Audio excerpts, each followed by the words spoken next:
Well, good morning, everybody. Just having some little bit of time adding participants, and we'll be live in a minute. Good morning and good afternoon for some. We'll just take another minute. We have some time padded in, so we'll be just another minute on this, and then we'll get started.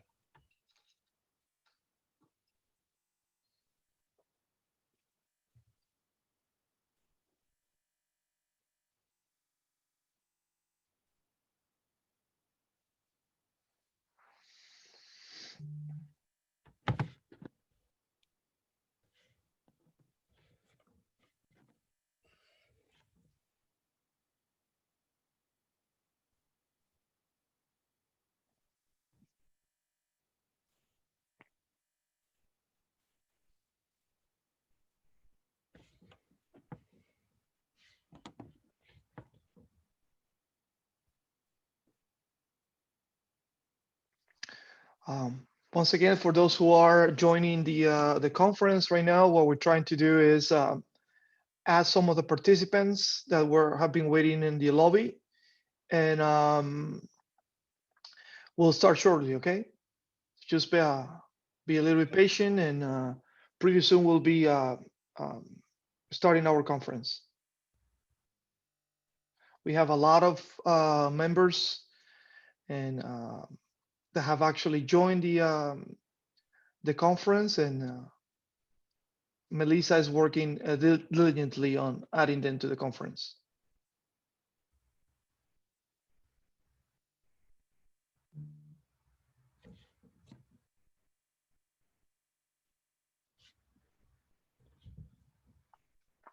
Well, why don't you start us off, Julio? Let's get going on this so we can stay on schedule. I think we're at a good starting point, and we'll let people come in as it goes.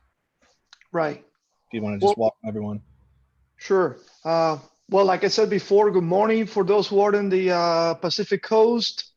Uh, Almost like mid-morning for those who are in the East Coast, and good afternoon for those who are joining us for all over the place. Welcome to our first Handball Development Symposium hosted by USATH Handball. We're delighted, and we are really happy that for the first time, actually in a few years, we are going to be able to have our community together, and we can talk a little bit about handball. And we hope that what you learned today and tomorrow can be transplanted to your daily practice, to your future practice, uh, to your current practice. And you can use all these tools and curriculum that we're going to provide for the benefit of your program. We're going to have really good presentations. We have worked really hard on developing a program that is suitable for all of us in the development that we are. We have really good presenters aligned for this presentation, and I'm really excited that we're going to be working for this couple of days on improving our handball knowledge. For some of you, this might be something that you already know. If you do, open your mind to a different perspective, and if you don't, then we hope that this could be a platform for you developing of your coaching and athletic skills.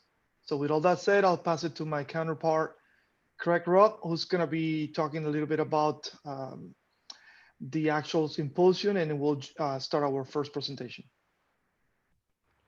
Hi, everyone. Like Julio said, we're very excited for this. Julio and I do a lot of lecturing for the IHF and other organizations, and it's about time that we have a symposium for our federation. And a note for all the guests that are attending that this symposium is designed for handball in the developing world. If you come from a powerhouse country, I think you'll still get a lot out of it, but it's designed for a country where handball is upstart and needing attention. And so like it is here in the United States. And so that's the design of this symposium. I'm going to have Julio cover the next two for you, and then we're going to get started. Okay, so we're going to talk a little bit about the goals for today and tomorrow. Okay, so we want to provide a comprehensive framework for teen handball education. Okay, here in the US, and obviously at a continental level as well.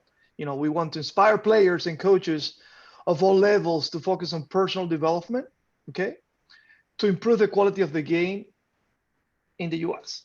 Better competition, better training, better coaches, better program, therefore, the international results that we're all hoping for, okay? And also empower the players and coaches to succeed with the tools they need. Um, so here's how we're going to do it. We are going to have a symposium in which, you know, each lecture will have 30 minutes roughly. We'll try to have some Q and A's during the lectures and perhaps at the end. But what's important is that right after the lectures, we're gonna have breakout rooms where we're gonna have 15 minutes with other participants and other presenters that they're gonna be talking about really important topics. Okay, these lectures are intended to provide detailed overviews. Okay, they're not to go deep into the actual topics. For that, um, we are working in designing a further material for the further opportunities. So I recommend that you stay until the end and you participate in the last lecture, because we're going to be talking a little bit about what's going to be next.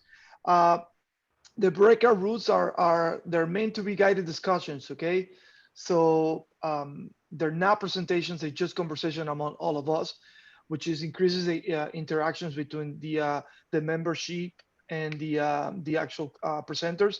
So I think it will be a fantastic opportunity for some of you to directly ask questions to coaches like Robert Heading, Christian Latulip, and some of the athletes and members of our community. And as a ground rule, the questions will be answered during the last minutes of lectures and breakout rooms. So please type them into the chat rooms, and we'll try to uh, answer them as prompt as possible. An important note here as we do some housekeeping. Throughout this lecture series, we're going to be using two development pyramids, or one development and a training pyramid. They are to locate ourselves within the material we are discussing. They're simple, but in one way complex, but they are a good graphic representation of what we are discussing and where it is at within the structure we are providing you. They're interrelated concepts between the two pyramids, and you will see in just a second. And these are from my next book, and you should take a moment just to familiarize yourself with them before we get started. The first pyramid is the development pyramid. As you can see, there's 3 levels to it: individual, small group, and team. At the base are the skills and understandings you need to begin playing handball. And as you develop and move up the pyramid towards gameplay, you can see that on one axis is action and technical, and the other is context and tactical. And we will use a lot of these graphics to help you understand what we're talking about and how it fits into a developmental system. The second is the training pyramid. Each of the pieces of the training pyramid correspond to the subset underneath it on the development pyramid. So rudimentary skills and rudimentary drills are tied and attached. And so this is going to be an easier way for us to know where we're at and what we're discussing, to maybe foreshadow and maybe review as well. And so this is throughout the presentation. Notes on terminology before we go. A lot of people are going to be coming from different countries. A lot of people are going to have different terminologies. We've tried to keep our terminology simple and let's just say North American centric. There's certain terms you may use in your homeland. We're going to use the ones that are going to be relevant for development in the USA. But if you see a term in a black box, we're going to pause and discuss this. You should consider this an important concept within something we're talking about. And we will take a moment just to talk about it, and maybe talk about it. Maybe you learned it as a different concept, but this is the name of it. If you have any questions about terminology, the Q&A is a good time to ask those. Adjustments to the schedule. We will be remaining in the main webinar. We're not going to go into breakout rooms for now. That was our change. We're going to see how this goes. This is a learning process for us. We're going to review after the first lectures, the first breakout rooms, the first modules, and adjust as needed. We want to designate the breakout room as a lobby where a moderator will facilitate conversation with the group. If we feel the breakout room information is better just colloquial and conversational, we will go over there and have the discussion there. We're going to figure out this as we go, see who joins and who doesn't. Due to personal circumstances beyond our control, Vanya Radic will not be speaking today. We have decided to create a new module somewhere in the future for goalkeeping. And so we pulled the goalkeeping portion from today's development symposium to have it as an addendum later on, likely in January, when we can have Vanya present, and she's worth it. If you have never seen Vanya coach, Vanya is the most energetic, supportive, engaging person to ever play the position of goalkeeper, I believe. Don't mean to offend anyone, but I really believe that it's important that we have a fully focused goalkeeping module. Today's game-based approach breakout later in the afternoon will also be rescheduled because of reordering some of our breakout rooms and the schedule today. We're gonna postpone that to another time since its content doesn't quite fit with the content we're talking about today. And so here we come. We come now to the beginning of our conference. We're gonna talk about 2 days. The first day, our focus is on understanding the game as a player and from the player's perspective. All of our content will be focused on that, and we will guide you through that process. Our second day is understanding the game as a coach and look at it from a team perspective. Both are interrelated and require their own attention, but we're really focused on giving players also information they need to better themselves as they go forward in their careers as well. So we're going to start from there. Understanding the game as a player is an interesting thing. I'm going to go to my next one here. I'm going to play a video for you. This is from 2018 Youth World Championship qualifier against Martinique. It's USA in black, and it is Martinique in white. We are tied, obviously, and it's the last 30 seconds of the game.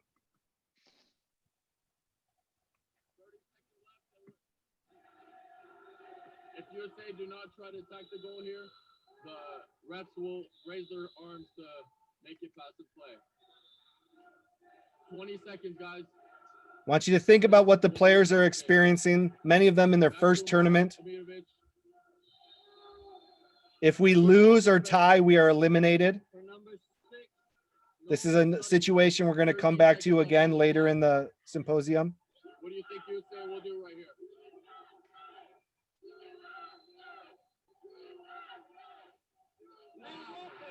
Lamar scores the goal. 5 seconds left in the game. Great save by Sam Logan, number 4. Oh, listen to the crowd. Everyone is going crazy. What a win by the U.S. to win 34-33. What a real nail biter. That was crazy.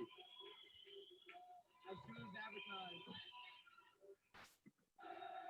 I want you to think about what that player is going through and the players around him. It's important in understanding the game of handball, what it's like to be a player in it. It is a fast, dynamic sport, and it is a sport that takes full focus and concentration and full effort. And so in this frame we have here, we have 4 players who had never played in an international tournament before and 2 who are playing in their very first tournament. For those of you in Europe, that seems far-fetched, but here in the United States, that's a common situation.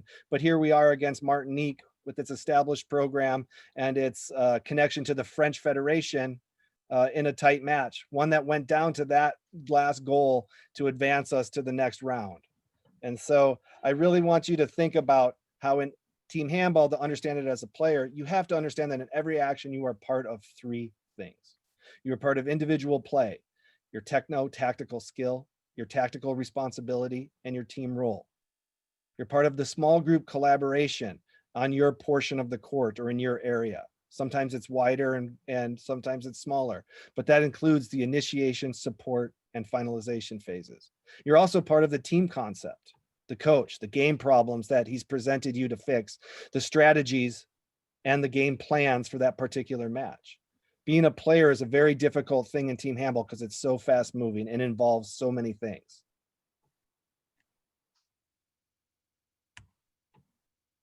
Oh, wow. I've got, okay, so I'm going to talk right here about, forget the graphic, transition offense. There's four primary phases of the game: transition offense, offense, transition defense, and defense. In handball, in the counterattack, you can see we want to gain the space of greatest value, and it's right there. If you look at the shot charts from almost all games, the 80–90% of the shots taken will be taken where that circle is. And in the counterattack, you can see it has the most space. Sorry, I'm having an error here. You can see in organized attack, there's less space or less room to move through, and you have to contend for that space. In both phases of attack, it's very important to have the space of greatest value be the target of all offensive maneuvers. Attack gains spaces of greatest value by many things. First, by using width and depth to open gaps in the defense. Maintaining threat for both poses grave problems for the defense. Line players, the pivot and the two wings, are highly specialized. The backcourt players are broad and generalized. You have to make decisions as a team. Are we going to go for breakthroughs, or are we going to go through shots? Go for through shots. We're going to talk about this in a minute. Movement with the ball and movement without the ball is very important. Winning the 1v1 duels also important, and so is collaborating in small groups. In handball, you use width and depth appropriately. I'm going to show you footage from Japan at the World Championships. We contended against both these teams, Julio and I. Japan uses width excellently. Their attack comes from all sides and all angles, using a little bit of depth and misdirection, but they use width and they get to this gap constantly. In each of their offensive maneuvers, they're always attacking from the very edge of the court.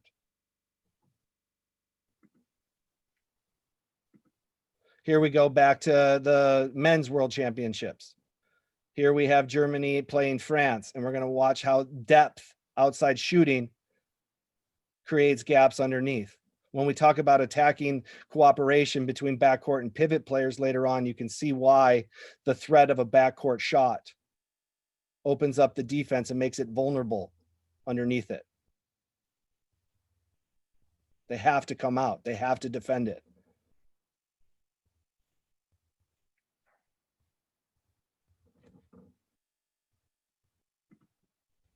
When you look at the two things you must notice is that the using width disrupts the small group collaborations, and also so does the using depth. Using depth forces quicker decisions. Using width forces more work, leg work in it. The threat that you make when you do it is that on attacking width, going for the breakthroughs, a lot of times you can get offensive fouls, and on the other end, on the depth, shooting from the outside, you can get blocks. Let's look at this in real coaches terms here. The breakthrough is simply a higher success rate than the through shot. Although in some situations, like we saw with the video at the beginning with Amar, that the 1v goalkeeper has a higher success rate with the breakthrough than the 1v1 plus goalkeeper, because you're fighting a defender and a goalkeeper. And you also have to remember that with the breakthrough, leaves you vulnerable to counterattack because you're usually minus one player. In handball, we utilize movement with and without the ball. Without the ball, As you can see here, we're going to run that same play again. Watch the misdirection. The ball barely moves, but watch all of the players moving. The defense has to account for all of these actions that they do, has to keep track of who's their primary responsibility, who's their supporting responsibility. It becomes difficult in the end. Here we go. Let's watch Norway. Norway, on the other hand, only moves with the ball. Everybody else is stationary. It's the ball that moves and the ball carrier. Let's watch it again and consider that. In this situation, the line players aren't even moving, and it's only the person with the ball moving. Still opens up the gap for a through shot that she's able to expose. Two ways of going at the same problem, getting a shot on goal. In handball, we want to utilize individual technical skills in the 1v1 duel. It's a very important skill to learn, and it's the first thing you should teach your kids or your players when they come in the door. Norway is maybe the best in the Women's World Championship right now at attacking the 1v1. Their sequencing of skills, their getting to the shots is impressive. Their movement before and after, counter, dive shot.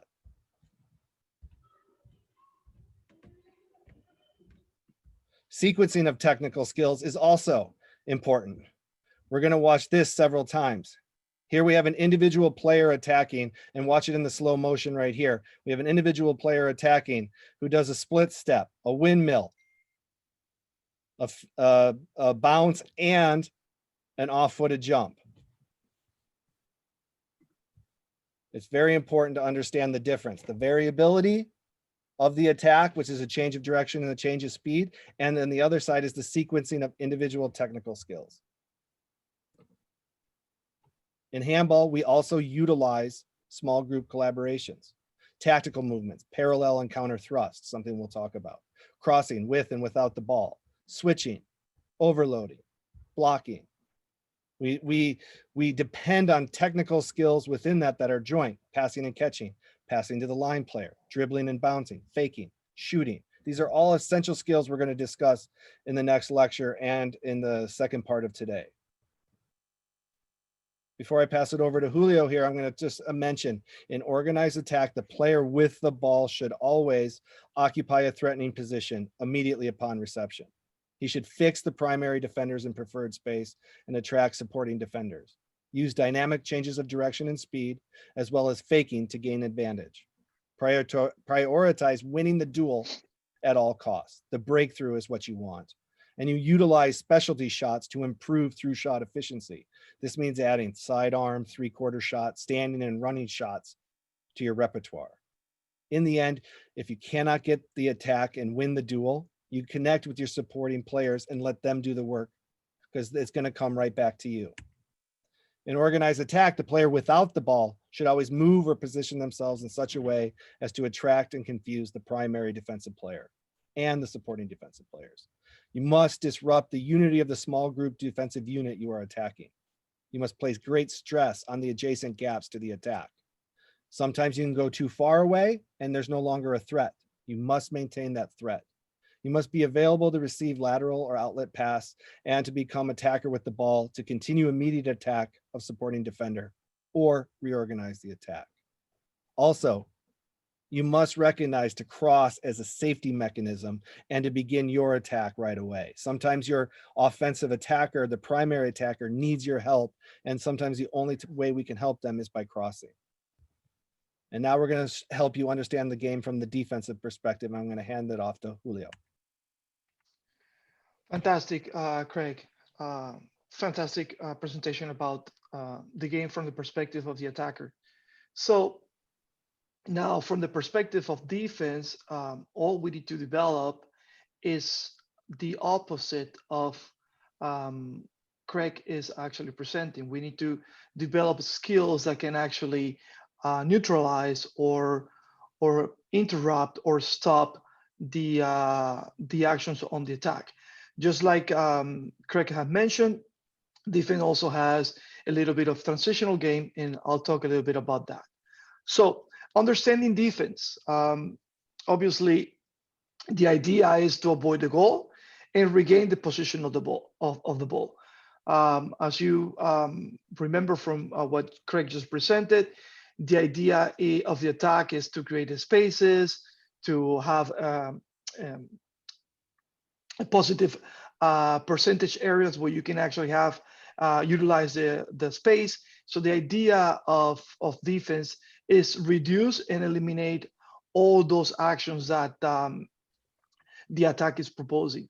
Obviously, if you avoid the goal, you regain possession of the goal, you lead to counter attack, and then you can reinitiate your attack.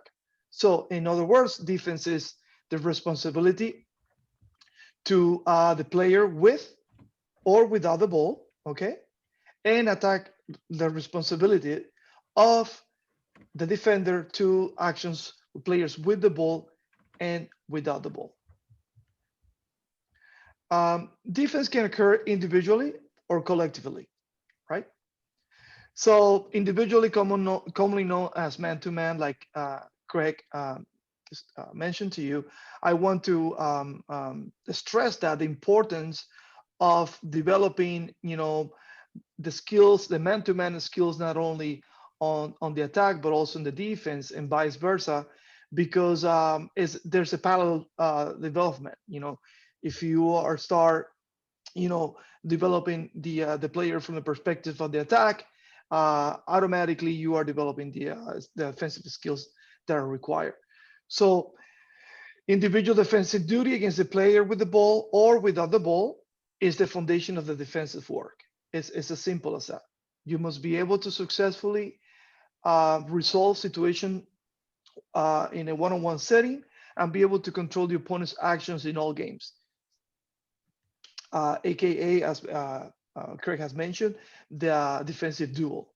The connection of these individual actions among the teammates will create a collaborating action that will allow the team to effectively defend the opponent. So we're going to go from a man-to-man to a small collaboration to then team collaboration, team tactics, just like Craig has mentioned before, but from the perspective of the attack.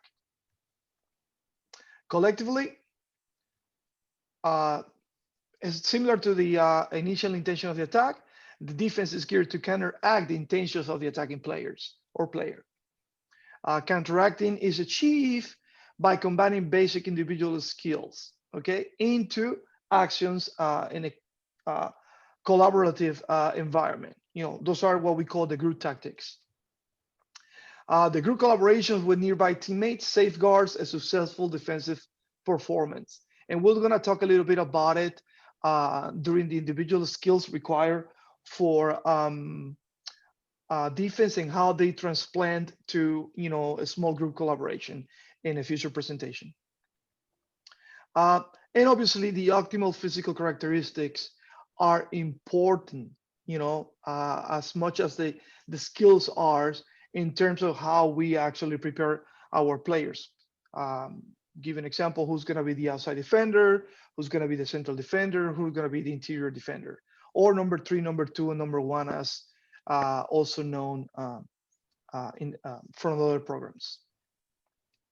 Each position will require skills to effectively collaborate with your nearby defender and the goalie. We are going to prepare them to actually be able to execute, tasks that will be specific from the position that they're playing in. I'm going to give you an example of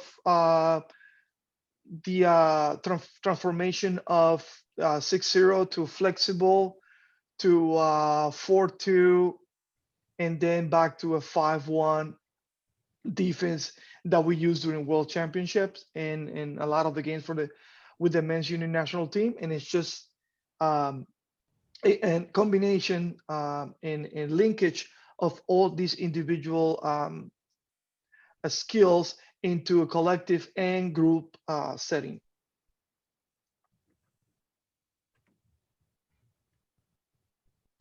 So defensive skills and the technical tactical elements that will help in the game and how they can be actually developed and what is it that they bring to the table. So individually, You stop your opponent's attacking actions. You're able to anticipate opponent actions. You force the opponent's mistake. You steal the balls through interceptions, whether they can be dynamics or statics, and you block shots. So these are the five of the many individual skills that are important in the game. So once you put them all together, you are going to be able to break offensive plans. You're going to be able to collaborate with the goalie. You're going to force the opponent to take a path that they're less effective. You're going to limit the opponent's ability to create a chain of successful offensive actions. You're going to force your opponent in attack to be limited in space and in depth, just like Craig was talking. Depending on how much depth and space you're using, you're going to create a defensive system that is going to help to counteract all that. Obviously, you're going to eliminate the collaboration between the lines of attack, the first line of attack, just the backcourt, in the second line of attack, which are the players playing in the line. And you will find, which is important, an opportunity to render the opponent's ability to find continuation in the match or for the actions. So we're going to talk a little bit about the retreat as well. Okay, so the retreat, as I mentioned before, is a transitional defense. It's something that occurs when we lose the control of the ball, the possession of the ball. Okay, obviously a failed attack will reset the transitional defense. As I mentioned before, one of the main ideas of the defense is to recover the ball. It's just that it's going to happen in a transitional space. Also, to effectively defend the counterattack, we're going to make sure that we are going to push those attacking players to areas of less success and try to avoid, like Craig mentioned before, the center of the court. It's a temporary defense that will eventually be reorganized based on the counterattacking actions. It's a present environment to delay or neutralize the opponent's counterattack. And creates an environment that allows the reorganization of the defense. So all these things, will get together in that transitional space. Okay, one more. And then I just give you a couple of retreat options, like on your, I will say that it will be on your right side, in the left side of your screen, you'll see the regular retreat, the retreat that is normally used the most, which is per position. Everybody tries to retreat back to their field of play. And then on the right, I have some of the strategies that we used against teams that were a little bit faster, where we deploy the first line to be the one actually cutting the counterattack in their first wave, and then the second line of attack will actually control the second wave. This is all we have. 1 second. Yeah. I'll step in here. Hold on, I was looking at questions. I think it's important at the end of each of these lessons. Today's first one was trial and error, and we came to the end, but we're going to end with things to consider. And these are the important takeaways about things we will build later on in the symposium and things that we will build within education in the future. Things to consider when understanding the game is focus on foundational skills in attack, defense, and goalkeeping for coherent gameplay. Develop progressive skills. I'm going to end there. That was from, I had a mix up of slides. Things to consider is this: when you're understanding the game, you have to understand you're part of three things. You're part of the individual play, you're part of the small group, and you're part of the team tactic. And it doesn't matter what phase of the game you're in, you're always in those three things at once. And so right now we are going to discuss. I had a slideshow, but we're having a little complication. So I had 5 easy slides to discuss getting started in team handball. Something that we want to do before that is answer some questions. I'm going to ask Julio the question that I have here from a young man asking, talking about technical tactical intentions when a player does not have the ball. It is important. He says it's important to understand many game actions and to be able to perform exercises in training. And I think this is an important thing. Can you give us some thoughts on that? Of course, especially in modern handball, the way that handball is playing nowadays is not as organized as it was before, in a sense. You know, where you used to have those long positional plays or set plays, where everything was organized. I think nowadays handball has evolved to a very fast, aggressive attack, in which there's a lot of transformations and a lot of permute from one position to the other, and it implies um, the the control of the player without the ball. And interesting enough, I believe it comes from Ruben. Ruben, in the presentation that I'm going to be talking later on today, one of the things that I'm going to be covering, based on the new trends, and based on the speed of the game, and based on the importance of the player without the ball, is about that. It's about like switching opponents. It's about sliding. It's about controlling the player without the ball, understanding what is it that is required to successfully defend the player. And I don't know if you remember and during part of the presentation, I said that it is the defensive responsibility of the ball and the player without the ball. So that it has become a very important, part of what we do in modern handball. If you see the clip that Craig, presented regarding Japan, how a lot of the movement is done without the ball, and partially is because they want the defense to fragment every cross, every transformation, every permute will fragment the zonal defense that the opponent is using, so it will become easier to beat. So yes, therefore it is very important that we put a lot of emphasis in the defense of the player without the ball.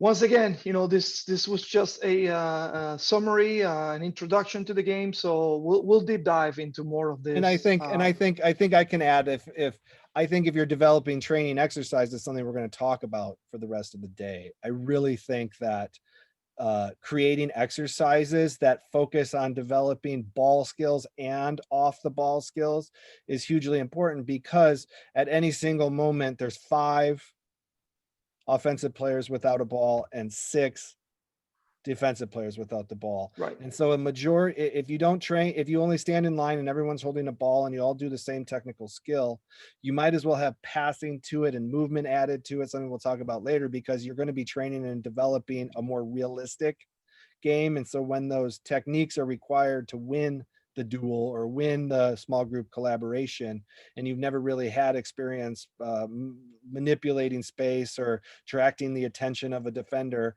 then it's a waste of time and it's a wasted opportunity. It's something you see at the base level here in the United States all the time, people standing and waiting for the ball to come to them, not initiating and pressuring. So I think that's an important thing. I was going to say, I'm going to start but I think maybe we should go into the breakout room, Melissa, and see who follows. If anyone's interested, Melissa, if you could set up a breakout room for us right now, I'm going to test this. We're in learner mode, everyone, so we're going to try this out. If you're interested in learning about getting started in team handball and hearing 5 ideas or questions I think you should think about before you, or as you start out in handball, come please join us in the breakout room. I don't think we're gonna be able to do it. Okay, well, let's start. We just need to go through. Let's just go through it. Let's go through it. So what I'm going to talk about are 5 things to consider, and we're going to leave it at that, since we're not going to have interaction. If after I consider 5 things you want to ask a question, please do so now. If not, we are going to assume that that means you want to wait to 11 when the real work starts and we begin talking about technical skills. Okay. So what I'm going to say right now is this: there's 5 things that you must know about handball as you start. And the first and foremost is have fun playing it, have fun coaching it, have more fun, and it'll lead to better development. Handball is a really unique game in that it doesn't have the starts and stops of American football, where you go sit on the sideline for 20 minutes and hope the other group doesn't screw up. And then, or in basketball, where there's only 5 players on the court, but it's fits and spasms. There's 22 timeouts in a 30-second stretch. Handball is a fun sport to play, and you should get started playing it right now. My second point is you should set realistic goals for yourself. I think Julio and I both agree that realistic goals are more important than fanciful ones. This means I walk into a gym and I've never played the sport before. My first goal should be A, to have fun, but B, to learn it, to give myself time and patience, to listen to the coach, but to be realistic about it, because you'll improve better if you understand fully what you are doing. That's always the key. It's always the key in everything we do. And it's when we're fully engaged and we're fully realistic, we can actually enjoy it more.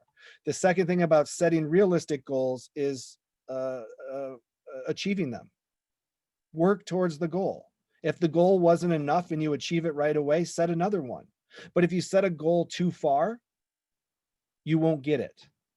So if I walk into a gym and I'm a mid-level athlete in other sports, and I walk in and I'm expecting to make the national team in a month, that's an unrealistic goal. That's only for disappointment. You have to set realistic goals that you can go after. Maybe set a mid-level goal of, I want to start for my club team. And then there's a real feedback, daily feedback you can have, because you're going to hear from our senior national team coaches, from Robert and Christian this weekend, and you're going to hear that they have high level expectations, and you need to learn the sport. You need to learn the sport if you want a chance at playing it at the highest level. I know this is something that's disappointing for some, but it's realistic, because when we set realistic goals, we enjoy, and then we go back to the fun. The fourth thing, and this to me is the most important thing: if your club or your team is not meeting your needs, start your own. We need more teams. We need less disgruntled people walking away because the club's not meeting their needs, or their college team isn't. Go start a team. We will support you at USA Team Handball. We have grants we have access to. We have programming. We have 4 ambassadors whose jobs are to help start teams, help plug people in. I would rather drive an hour and a half for a great experience than go out my door and walk down the street for a bad one. Start a club if you have to. Get a small group of friends and start. You don't even need a team to start.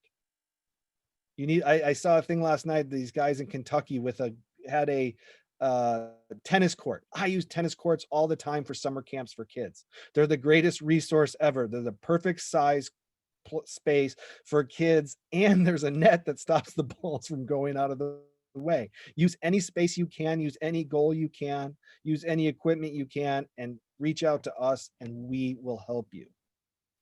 And last but not least, get more people involved. We need to get more people involved. It is time for us to have 10 teams in each major city. It's time for us to have 6 teams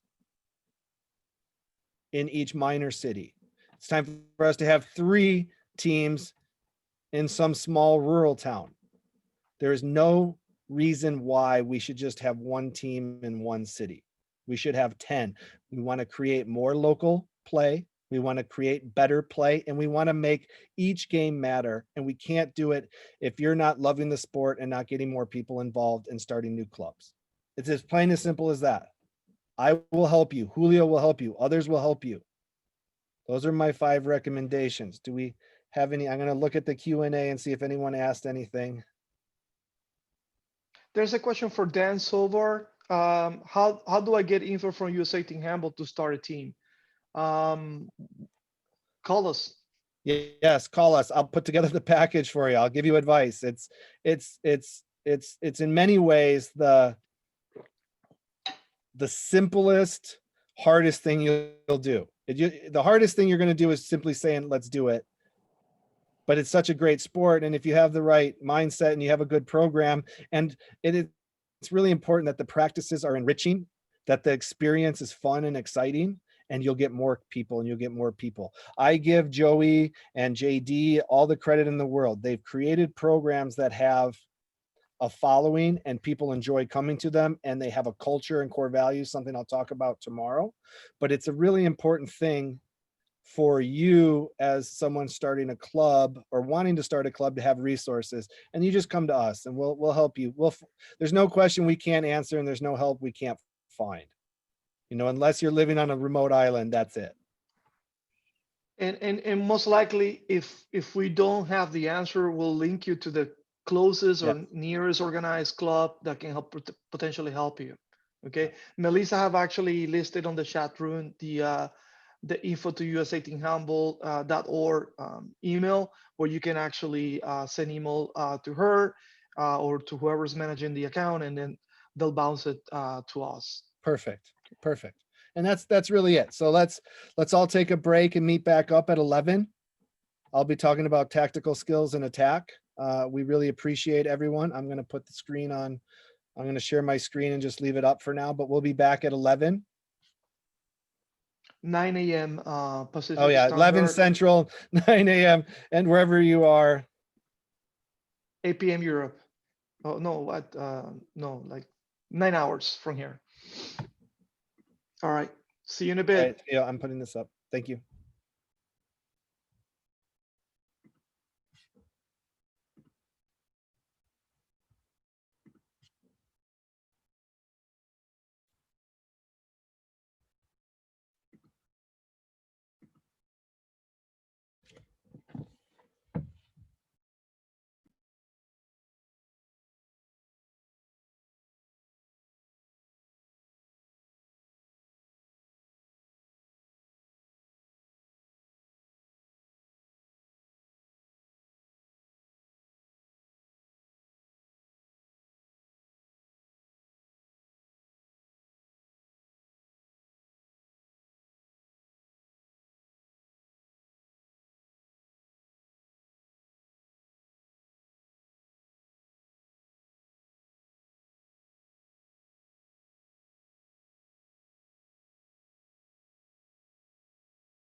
Welcome back, everybody. Just waiting for Craig one more time.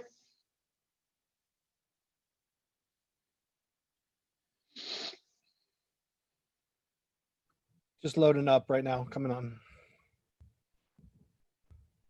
If you see any technical problems or any lagging on the videos and all that, please let us know in the chat room so we can actually optimize the video's resolution for future presentations. So keep us posted. We did a really good job trying to hardwire our computer so there are no problems. But if you notice anything, please don't hesitate to let us know, okay? I'll pass it on to Craig. Hey, everybody, welcome back. That's a shorter break. We should have a little bit longer breaks going forward.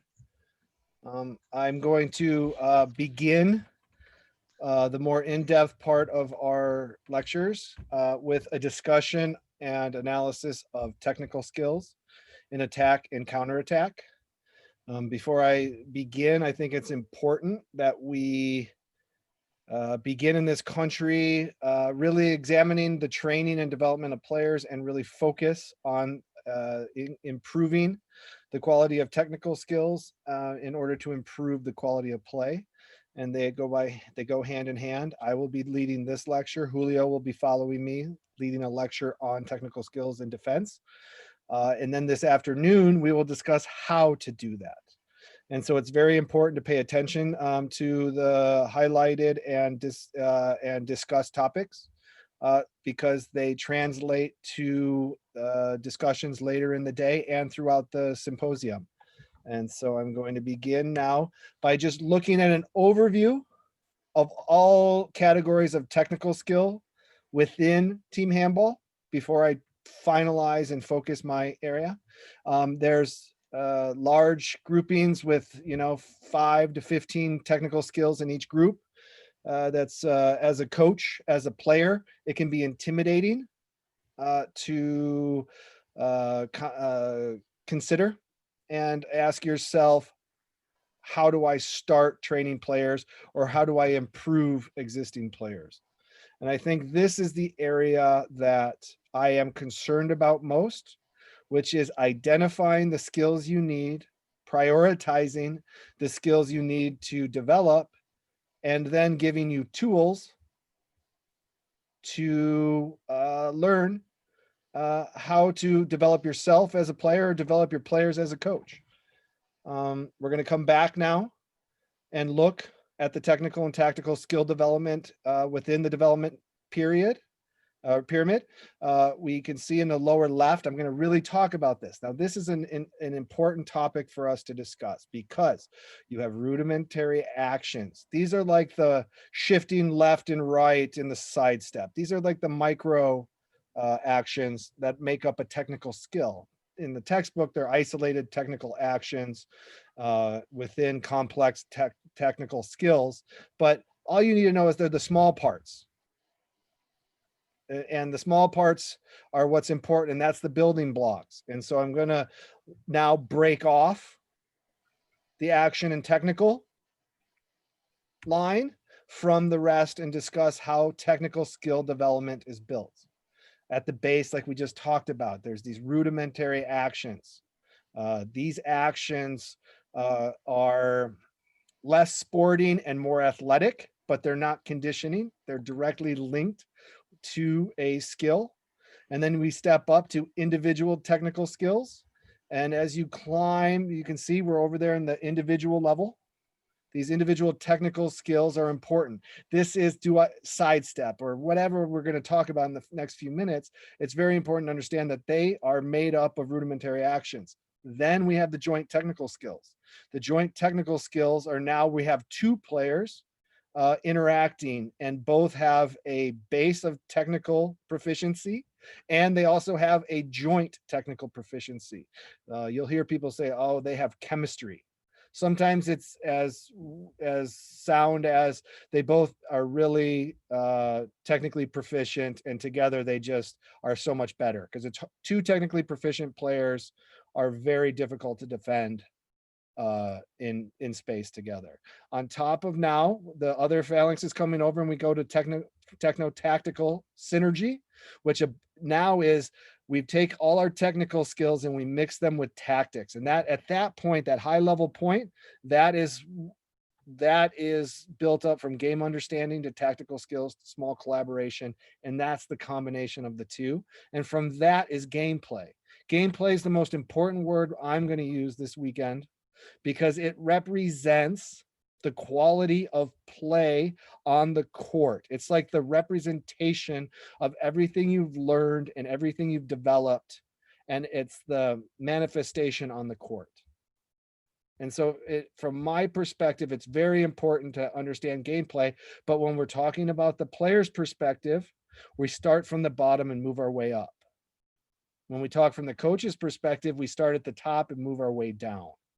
And so right now, I just want you to see that the technical skill development begins small, grows, combines other people, is combined with a tactic or a strategy, and then it's represented in how you play on the court in a game. Gameplay is how you play in the form when there's no controls on it or limited controls.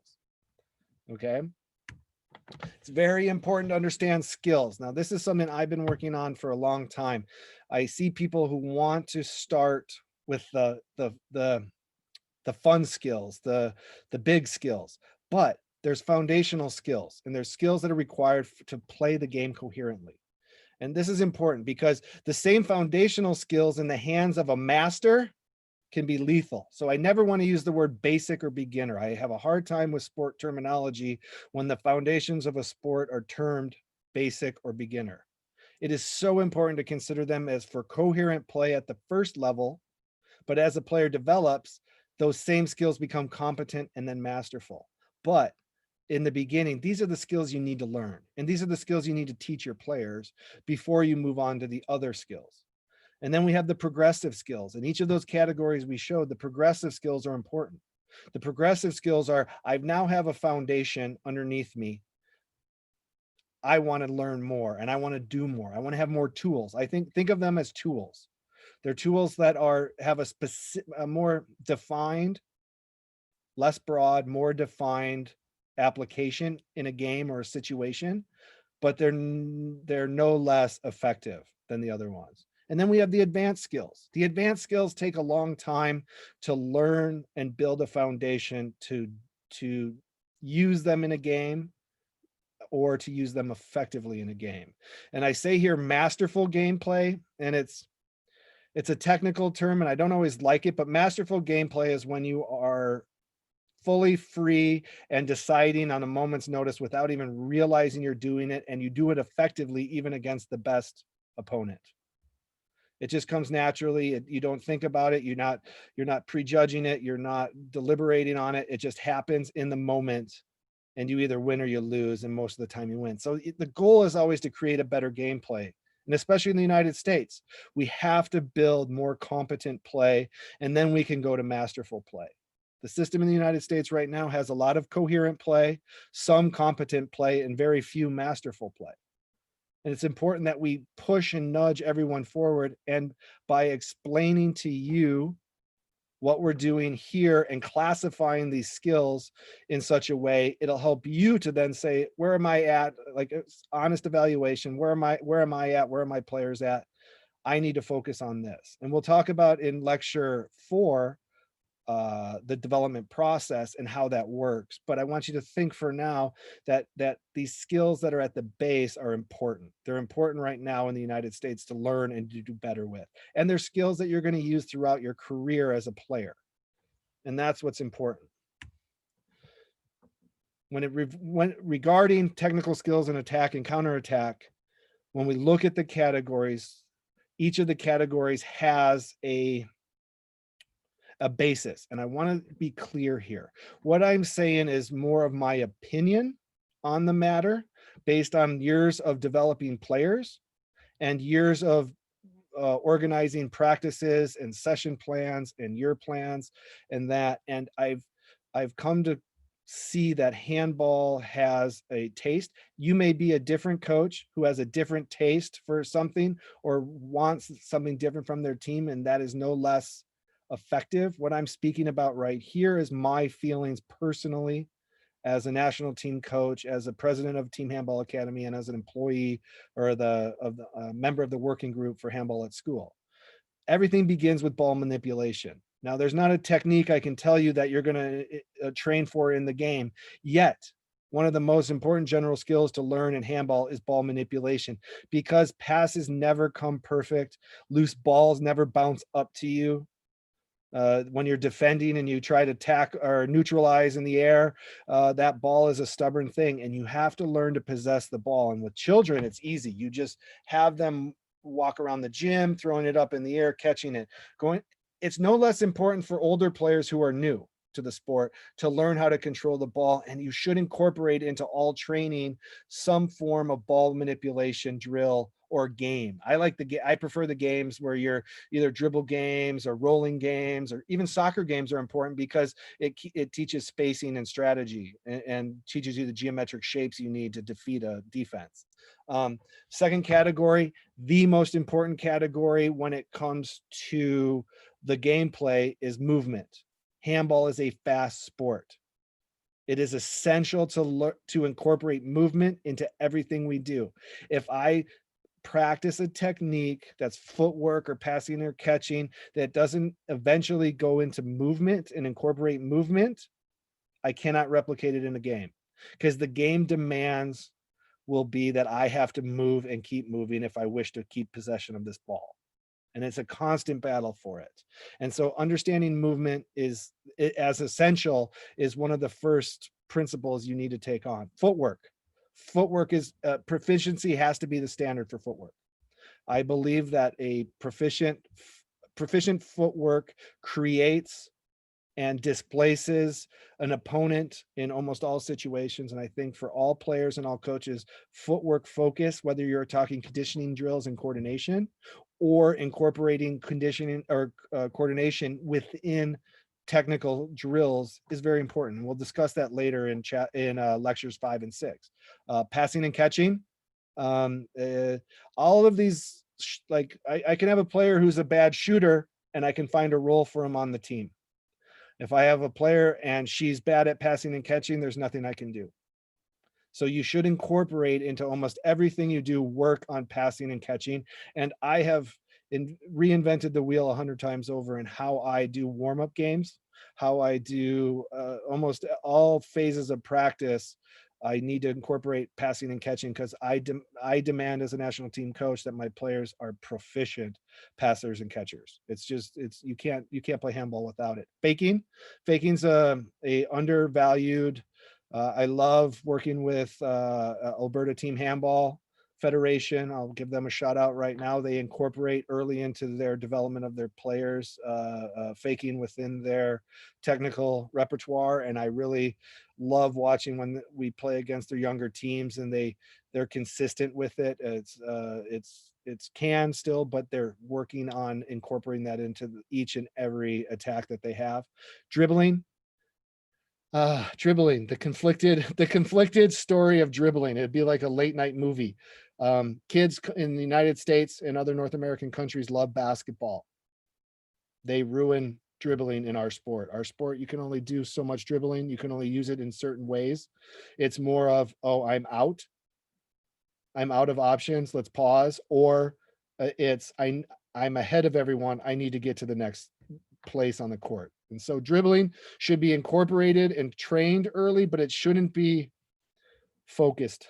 If you're starting a new team, if you were to restrict dribbling, except in the fast break, but even then I wouldn't, you would have a better team in 6 months than if you allowed dribbling. It forces you to have, like we talked about before, small group collaboration. And so a new team must work on small group collaboration before they can work on before they should work on the fast break. And then shooting must be developed. This is something that I fully believe in. Every player has a style and a preference and an ability, and must begin to incorporate that within their shooting attack skills. And so from my standpoint, I really believe that an individualized approach to shooting and technical skill as a technical skill is important. And it's something I will show you some videos on in just a few minutes. And so I'm going to go now and begin discussing and looking at technical skills. And since ball manipulation isn't really a skill that we do within our training for technical tactical, I'm going to start with movement. Here you can see I have in dark, if there's multiple opportunities, in the upper left will be the foundational skill, upper right will be the progressive skill, and then in the lower right-hand corner will be the advanced skill. The first tactical thing I'll discuss on tomorrow morning will be in lecture 8 will be waving, and the big sister of waving is the piston. I'm going to play this right here. The piston is a very important movement, forwards and backwards, attacking gaps. If your gap's not there, you just have to keep going, make the pass. Everyone's making their footwork, but it's the piston movement. I really want you to think about how movement affects the outcome and how this is the beginning point. Waving in the piston is something all players should incorporate into training at the earliest stages. I don't care if you walked into a team that's doing double big crosses and pivot center back crosses. If you don't learn waving, if you don't learn the piston movement, you're not going to succeed at handball, because in the end, it's the basis. It's the foundation that you have to have. As you move up, you learn to begin different thrusts and counter thrusts, or in this case, lateral thrusts. And I'm going to show you a video right here where we have lateral thrusts. Watch, they work together. See, they're working laterally, and now she counters. We're going to watch this a couple times. Working laterally together. They're not attacking a gap as much as they're opening a gap. Lateral thrust is important, and she counters in it, which is important, but it's not counter thrust. That's a counter pass. That's called the technique she does right there. We're going to learn in a few minutes. And now we'll go to the bottom, which is counter thrust. If the beginning of the piston is attacking gaps next to each other, adjacent gaps, counter thrust is working from the outside inside to attack a central gap. And I think this is a great video of it. And what I want to comment on this is there's some things we'll discuss later, but I want you to watch the pivot, the person inside the zone. The person inside the zone. I want you to watch how the pivot, how they work. So here it begins, counter thrust, attacking a gap, moving inwards, moving inwards. It's an important development within handball, understanding how movement creates the opportunity to attack. Coming out, we got three players within a 2 gap. 4 players now within a 2 gap. Some will call that overloading, but it wasn't a technical overload. But in this sense, it's important to know because they're countering each other. They're not working with each other, they're counting, which forces the defense to make a really hard decision. Movement is essential. Movement is essential in attack. Now we come to footwork. Now here's the base and the foundation is, I think the split step and the side step proficiency is the first thing you should start with players when learning footwork. And it's not because they're foundational, it's because they are awesome. Some of these videos I'll show you are so awesome. The first one I'm going to show you has a technical fault that I'm going to use. You're not going to see it at first.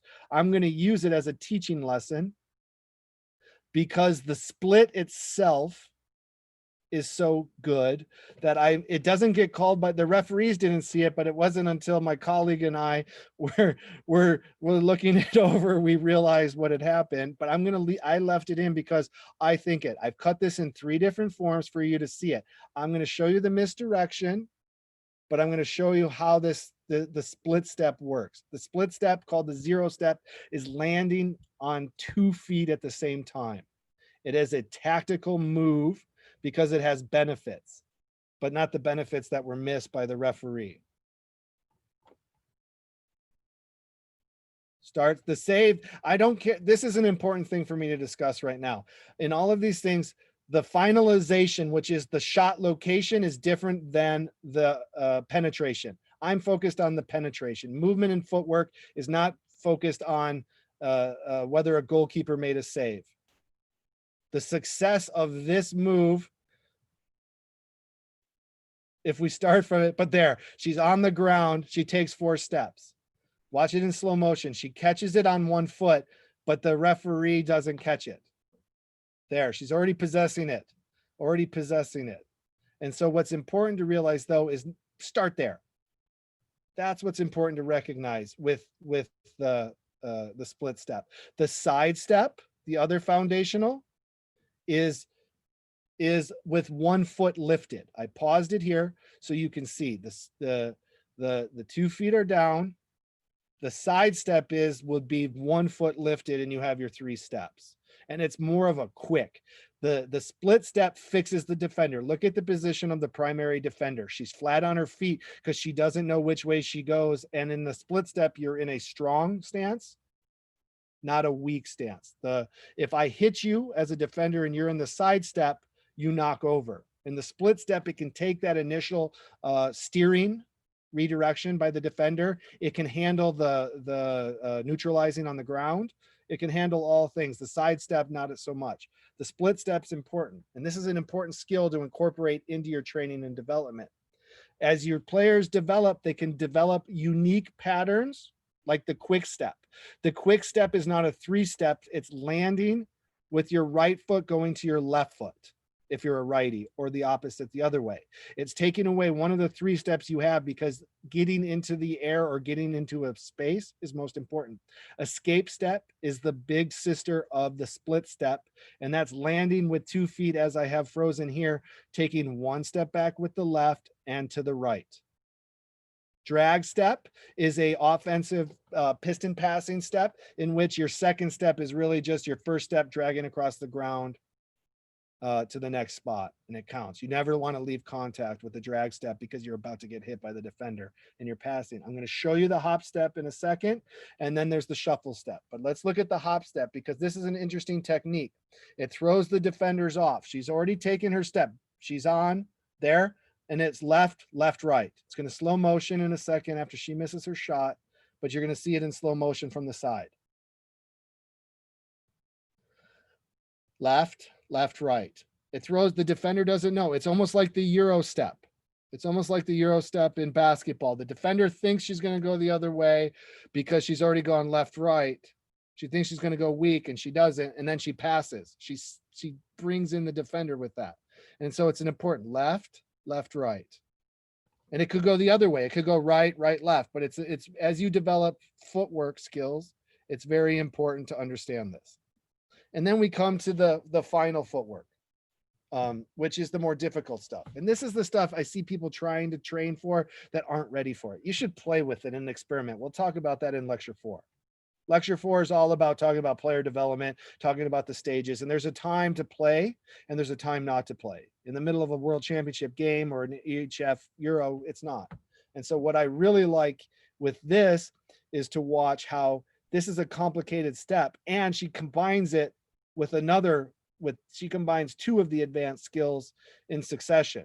So she combines an off-footed step, which means taking off with the foot that's underneath your throwing arm. So instead of as a righty taking off with her left foot, she's taking off with her right foot. People do that because of the angle they're attacking. If they're attacking to what's called the out angle, which is the weak side attack, if you're attacking if you continue with the 3-step sequence, you will fall into the diminishing angle. In handball, there's a 30-degree angle, and if you try to shoot from there, the goalie can just stand there and take it in the chest or wherever. And so you don't. And so you cut back towards the goal with a quick step, which is the off-footed one, and she precedes it with a split step, what we just saw, and a swim move, which is a complex move because there's micro adjustments, and we can talk about this later in teaching the swim move. There's lots of adjustments with the hand, the non-ball carrying hand, and what it needs to do to control the space when you come over. But let's watch it, and so we can get a sense of this advanced skill. This is not a skill you teach right away. This is something you build up. You have to build up so many skills. And we're going to see it in slow motion, and we're going to watch it again. Coming back right now. Split step. Off-footed. And off timing shot. So she combined 3 advanced skills at once to get it. It's a very complex advanced thing. You have to start at the base, but there's many techniques you need. You first need to learn to do the split step to the weak where you walk the ball through before you can ever get to this one. And then you have to learn, watch her hand, her free hand, control the space. Did you see that? It's subtle. Watch on the next one. She controls the space with her hand, keeps the defender from getting to the ball. These are all subtle things we can train our players to do, but it takes time. You have to start. You have to start with the split step. Then you can add sequence steps, quick steps and hop steps. And then you add the more complex stuff. I really want people to understand that off-footed step could be for some people a progressive skill. Some players advance so quickly through everything, they're ready for it. And I'm going to have an example of that coming up because I want to use fresh examples and not just pro examples. Okay? Because it's important. It's really important for everyone. Okay, now we go to passing. Okay, I'm going to start with the discussion of the foundational skills in passing. Overarm is the simple pass you throw to your kids, or the simple pass kids throw to each other in the beginning. It's not overly complex. We're not going to get overly about arm angle. The elbow should be near the ear. Is about what as a coach of kids. That's what I'd say in the gym class. But with kids that are older or young adults or adults learning the sport for the first time, they still need to learn it. They come in with bad habits and need to learn arm angle. Because remember, we're not talking about Europe. This isn't Europe where sports are free and kids get to choose. In Sweden, they choose soccer or handball and they go that route, and there's, tax dollars that support it and that. It's not that way. Here it is that we have people who walk in that have a varying background. We're going to discuss this in lecture 10. Talk about the different backgrounds that we see in the developing world. And so it's important to understand that we want to learn underhand passes, which are important for restart at free throw, bounce passes, and overarm passes as foundational stuff. Because underhand passes are the basis for what I consider the attack passes of wrist and backhand. But if you can't learn to accurately throw from a short distance with an underhand pass and have some game involved in that, you're not going to learn the technique you need to understand wrist and backhand passes. So let's watch bounce passes. Bounce passes are effective. They're a great tactical tool because they skip instead of be defended. A bounce pass is a strategic pass. It gets players involved that are cut off. Look, that would have been a defended shot. She gets it to her. She gets a wing shot. No matter the finalization or outcome, bounce pass. It's easy to catch. Bounce passes to line players are the best, to wings and to pivots, because they're the easiest for them to receive, especially since they have to maintain a wing has to maintain her approach no matter where the pass is located. Okay, and so then we move from bounce passes over to the progressive skills. Now, the progressive skill in here is passing to a line player. This is simply what we talked about in the first lecture. Sorry, it was a little disorganized with the faulty slides because I wish I could go back and give it to you. And I may end up doing that because I'm a perfectionist and I don't care what I admit here, because it was important. There was something important that I wasn't able to show you because the graphic failed, but it was that in attacking depth, also passing to the line player is a strategic part of that. And passing to the line player means passing to the pivot in this case, in this particular case. Watch this pass. It's sick. and Heidi Locke shoots offhanded, meaning she shoots with her non-dominant arm in that first one. Watch this one again. Watch the throw to the line player. This is a sensational pass, sensational positioning. And whether she made it or not, she shot with her left hand when she's a righty. There's a bounce pass to the pivot. Passing to the line player is a very important skill. And it's one you need to teach your players. And it's one it doesn't take long to advance with passing and catching to add this to your practice tasks. Doing games that involve this are important. And we'll talk more about this and show you lots of videos about it. But passing to the line player is a very important progressive skill because it opens up the offense for everyone. And then we move to no-look passes. And here we have a video from the World Championships in Greece and in Germany and Denmark. And here's a no-look pass to the pivot who does a counter spin dive. We're not even going to go into the complexity of that. Just look at the pass he left him. Look at the space that he gives him the ball, not even looking, already passed him. He knows it's coming. I actually put together a whole series of videos on this, or was provided it, and have a good sequencing of that. But these are important skills to learn, and these are important things to consider.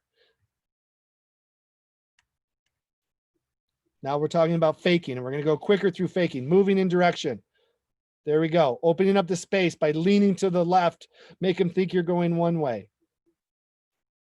Makes them think. Look at the defender. The defender moved over 3 feet. I wish they had a replay of it because it was a sick move that she gave on her. Moved the defender, one of their best, 3 feet. Simple. That should be foundational. That goes with the splits, not only incorporating it with the split step, or like I talked about it with Alberta with a fake, but the movement fake is the baseline. It's the baseline for it. It doesn't matter. Hold on one second. And then we move to the pass fake to the pivot. This is my favorite. So now the threat to the bounce pass, she took 3 defenders with her and opened up 2 gaps. She took 3 defenders with that pass fake to the pivot and opens up 3 gaps. So understanding how faking works, knowing that that's the progressional skill, and it's one you can use. The greatest thing about pass fakes to the pivot, the defender, if they're out in space, there doesn't even have to be a pivot behind them to incorporate a good pass fake, because they'll always suspect someone's behind them. And you can do the pass fake, bounce pass to the non-existent pivot, and the defender has to go for it. And then the last, and we'll go back to our shorter version of our first video from the game, understanding the game as a player. And here we go. We have the shot fake. You know, that little hop shot fake opened up space for him to get that final goal shot. It's just that little hop shot. They've known he was taking shots all game, had probably 10 goals at this point. That little took the defender 1 step off. These are important skills. And then we have dribbling. I'm not going to show you basic dribbling. Basic dribbling, I disregard it so much. It's not so hard. It's just touching the ball with the top of the hand. The second one is the bounce. Now, this is a progressive drill that you must, or a progressive skill you must incorporate early in, because it's individual tactical. It extends the individual tactical attack for 2 maneuvers. So you get a steps, and whatever you do, you get a bounce, and then you get a sequence after. And I'm going to show you how a double cross from Norway became maybe 30 feet wide of attack space for both waves of it. Bounce. I mean, that's 2/3 of the width of the court they're using. Watch this view I cut in. Look at this bounce. Look at how much space the defenders have to move 15 feet one way, 15, simply because they use the bounce. And here we go back to what we saw before, the bounce. It extends her attack. She gets a shot out of it because she bounces it. It's an important skill to learn, and I tend to bring it in early in training and have people, here we go. This is a beautiful one. Denmark, bounce on it, gets ahead, dive, lean shot. You know, and so it's an important skill. And then we have the high dribble, and the high dribble is for space and for speed. So it's covering a lot of space You got to be good with it. Look, she even did a move with it to get extended, and it's hard. High dribble is one of the harder techniques you can learn because it seems out of control and you're limited in how you can touch the ball. Now we have fake. Oh, we went the other way. Sorry, going the wrong way. And then we have shooting, and we're going to finish with shooting. So with shooting, we have the long jump shot. First thing you teach. First thing you teach, because in the first gate problem is superiority 4v3 plus goalkeeper. So the first thing we teach is this, and this is the first thing you should teach anyone that comes new to your team: the long jump shot. It's different than the normal jump shot. It covers more distance, goes into the zone, and it has an angle to it. It's important. It's an important skill to learn at the very beginning, because the first preoccupation we have is finding open space. The second step for me, progressive, and this is an important story, is sidearm. And I'm using an example of one of my young players, Tegan. This is an interesting thing. You're watching the sequence of him doing it for the first time. The orange team we were just playing against, he was down by 4 goals and used the sidearm to come back on. Each of these are deliberate for him. I encouraged him, but it was his time. This was the first tournament he ever played, and it was the first time he ever used sidearm, and he became so good with it. I'm sorry for the netting. It was Canada, and they have hockey pucks that they must protect everyone from, and they don't take them down for other sports. So there's netting. But I thought even with the netting, it's worth seeing how important this is and developing in him. He's 14 years old, playing against 18-year-olds, and he was the starting center back on the all-star team from the Canadian National Championships. And it's because he was creative and took chances and used his sidearm well. And he ended up as a 16-year-old playing for Julio's junior national team, and after 2 games was starting at center back. Unfortunately, football stolen from us, and we'll talk about that later. But that's an important skill to learn, is sidearm, because he's not tall and he has to be adaptable. And then last and not least is what in Europe they call Kempa, and what we know here in the United States is alley-oop. Let new players have fun with it and play with it, but don't let them take it in the game because it's very complex.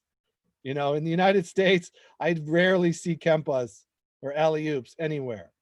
And so these are important skills for everyone. And then shooting from the pivot. Now this is an interesting 2-footed jump shot. This is the base for pivot. This is where you start. All pivots should do this. Lays it off. Sarmiento looks for some space. Caneas now on the right hand side. Cuts back inside. It's coming right now. Defense down the center here. Low pass, 2-footed jump pass. Now, the interesting thing about the 2-footed jump pass is that it's not, or the jump shot is, you can train it by having them touch the ball to the floor, and then you move through it. Dive shot and jump 3/4 shot. I'm running out of time, so I'm going to move forward. And then we go to the attack from the wing. And here's the most important shot from the wing, learning the 3/4 shot. In Europe, they call it the slice shot. We'll talk about it more in lecture 5 a lot in rudiment drills. I'll break down this shot. Remember this shot, because I'll discuss this shooting technique in rudiment drills. And then we have the off timing, and I'm not even going to get into it. Remember, this is what we've covered today. This is what we're developing, is the foundation: tactical skills, physical and psychological, technical, joint technical, and rudimentary. These are the important things. And things for you to consider is focus on foundational skills in attack, defense, and goalkeeping. Develop progressive skills accordingly. Advanced skills are only part of masterful play. Work on variation, going different directions, and sequencing different types of skills linked together. And then a great player will depend and employ all technical skills throughout a game, not just the advanced ones. And so that's it.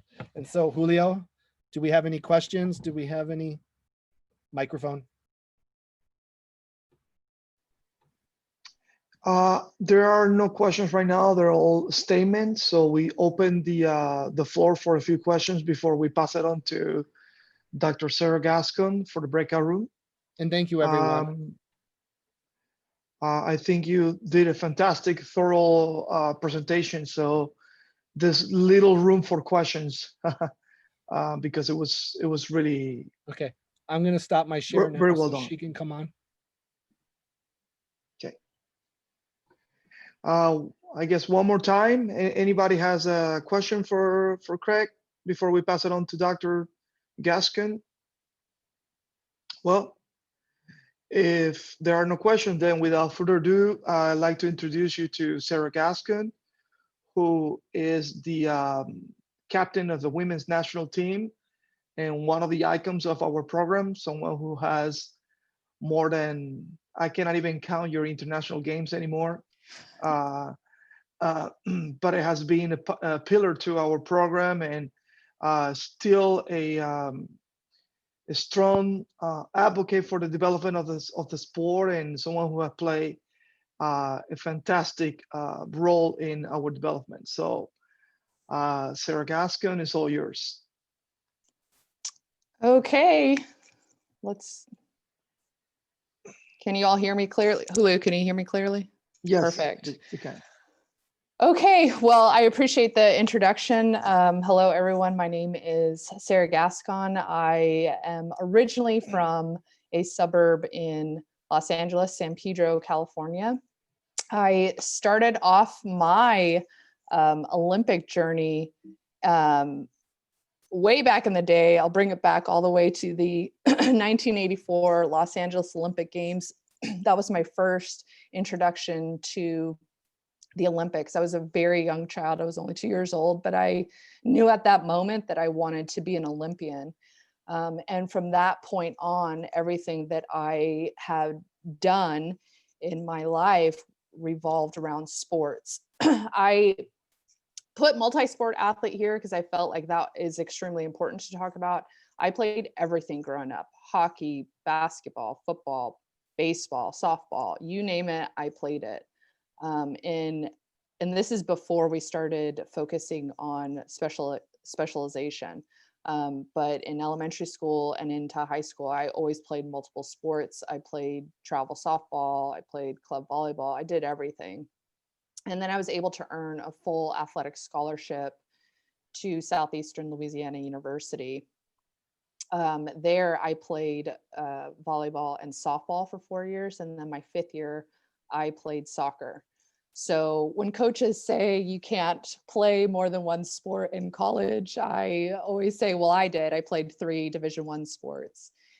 During that time at Southeastern, I actually tried out for USA Volleyball. And that's when I was first introduced to USA Team Handball. In 2003, there was a representative from USA Team Handball talking about the sport team handball. And I thought it was the handball that's handball off the wall with the little blue ball. But once I saw the video, I just fell in love with it. I ended up making the USA Volleyball team, but did not end up making the Olympic team for 2004. So I decided to email USA Team Handball to inquire about tryouts and competing. During the same time, it was my senior year in college, I also received a letter from USA Baseball stating that they were going to start their women's national team, and they invited me to try out. And I ended up trying out and making the USA Baseball team, women's national baseball team. We competed in the World Championships and World Series. We ended up winning the gold medal at World Championships in 2004 and 2006. So I had played with USA Baseball since 2004 to 2011. Well, after 2004, I finished up my college career, finished up playing soccer, graduated, and decided to email USA Team Handball one more time to inquire about tryouts. My coach Christian Latulippe, emailed back and said, yes, we have a residency program in Cortland, New York, and come to try out for a week. So I went to try out, and as they say, the rest is history. I ended up making the women's national player pool team and was invited to train full-time in Cortland, New York.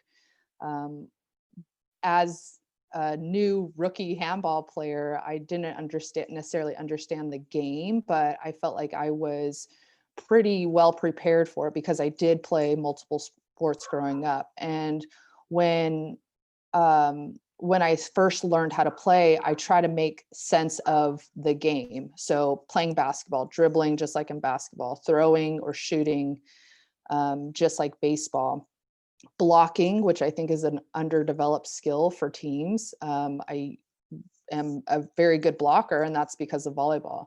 So I used all the different skills that I learned growing up in all my other sports and just applied them to handball. And I felt like that has made me an elite handball player, because I used all of those skills and continue to use all those skills, and then learn the game as I played. So it's been a really remarkable journey playing for Team USA since 2003 on 3 different national teams.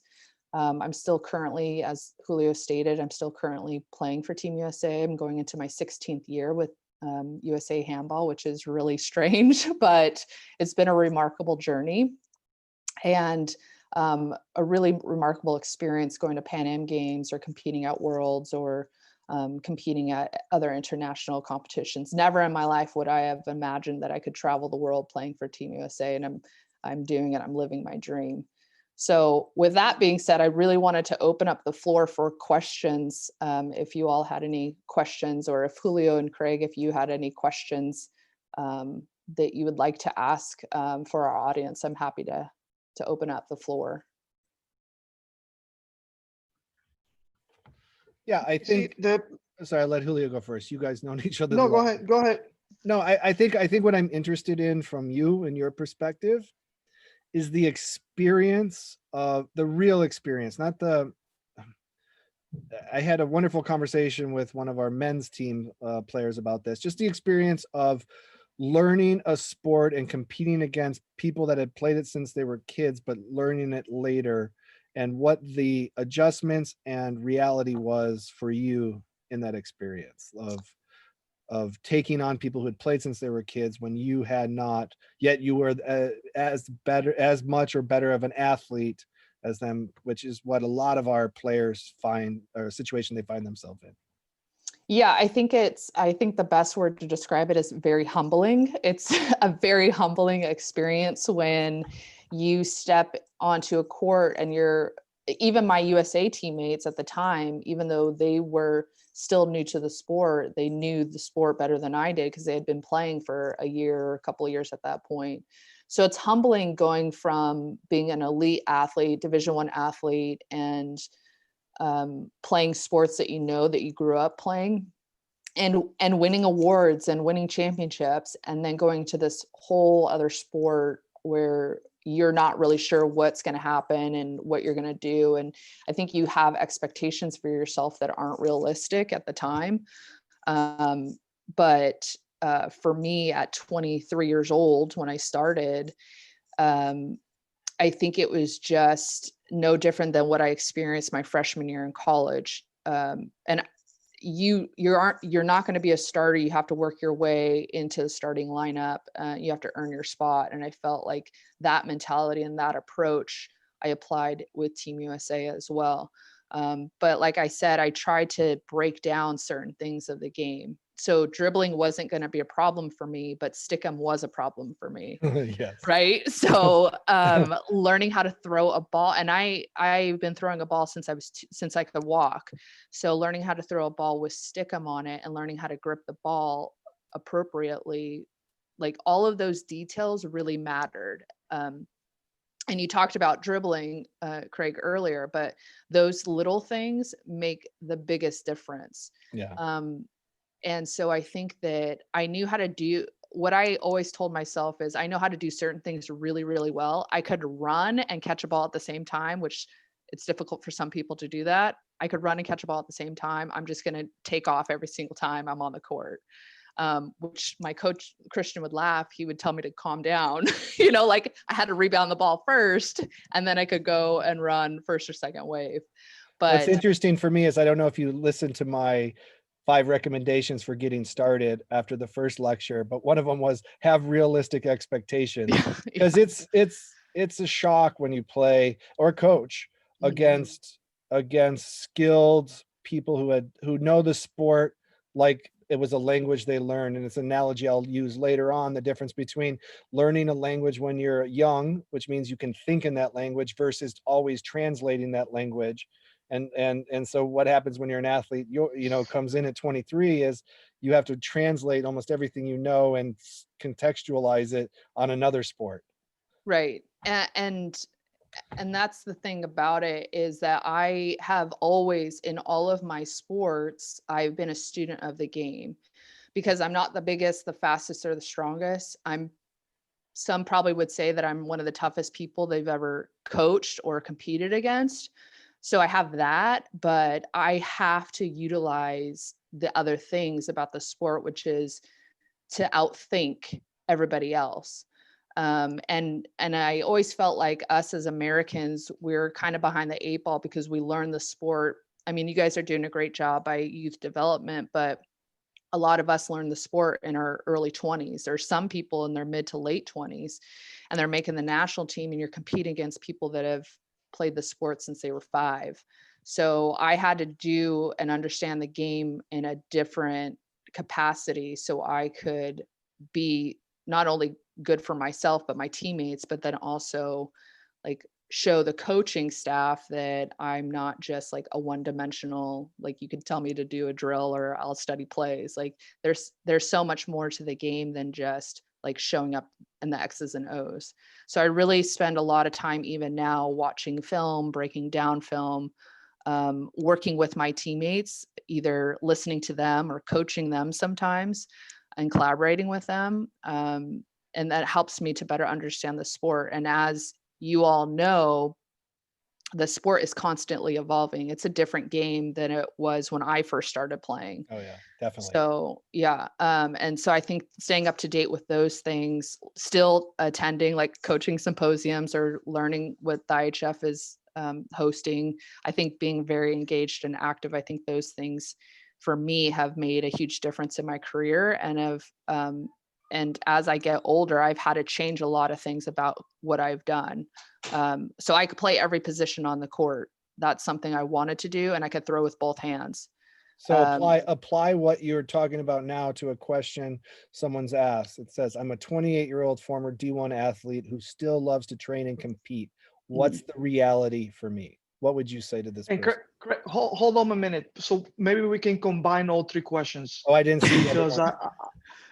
there are a few questions in the chat room that I want them to be Why don't you combine addressed. those then? Yeah, so it's interesting because Philip Becker is asking if your journey can be actually considered a benchmark for the sport.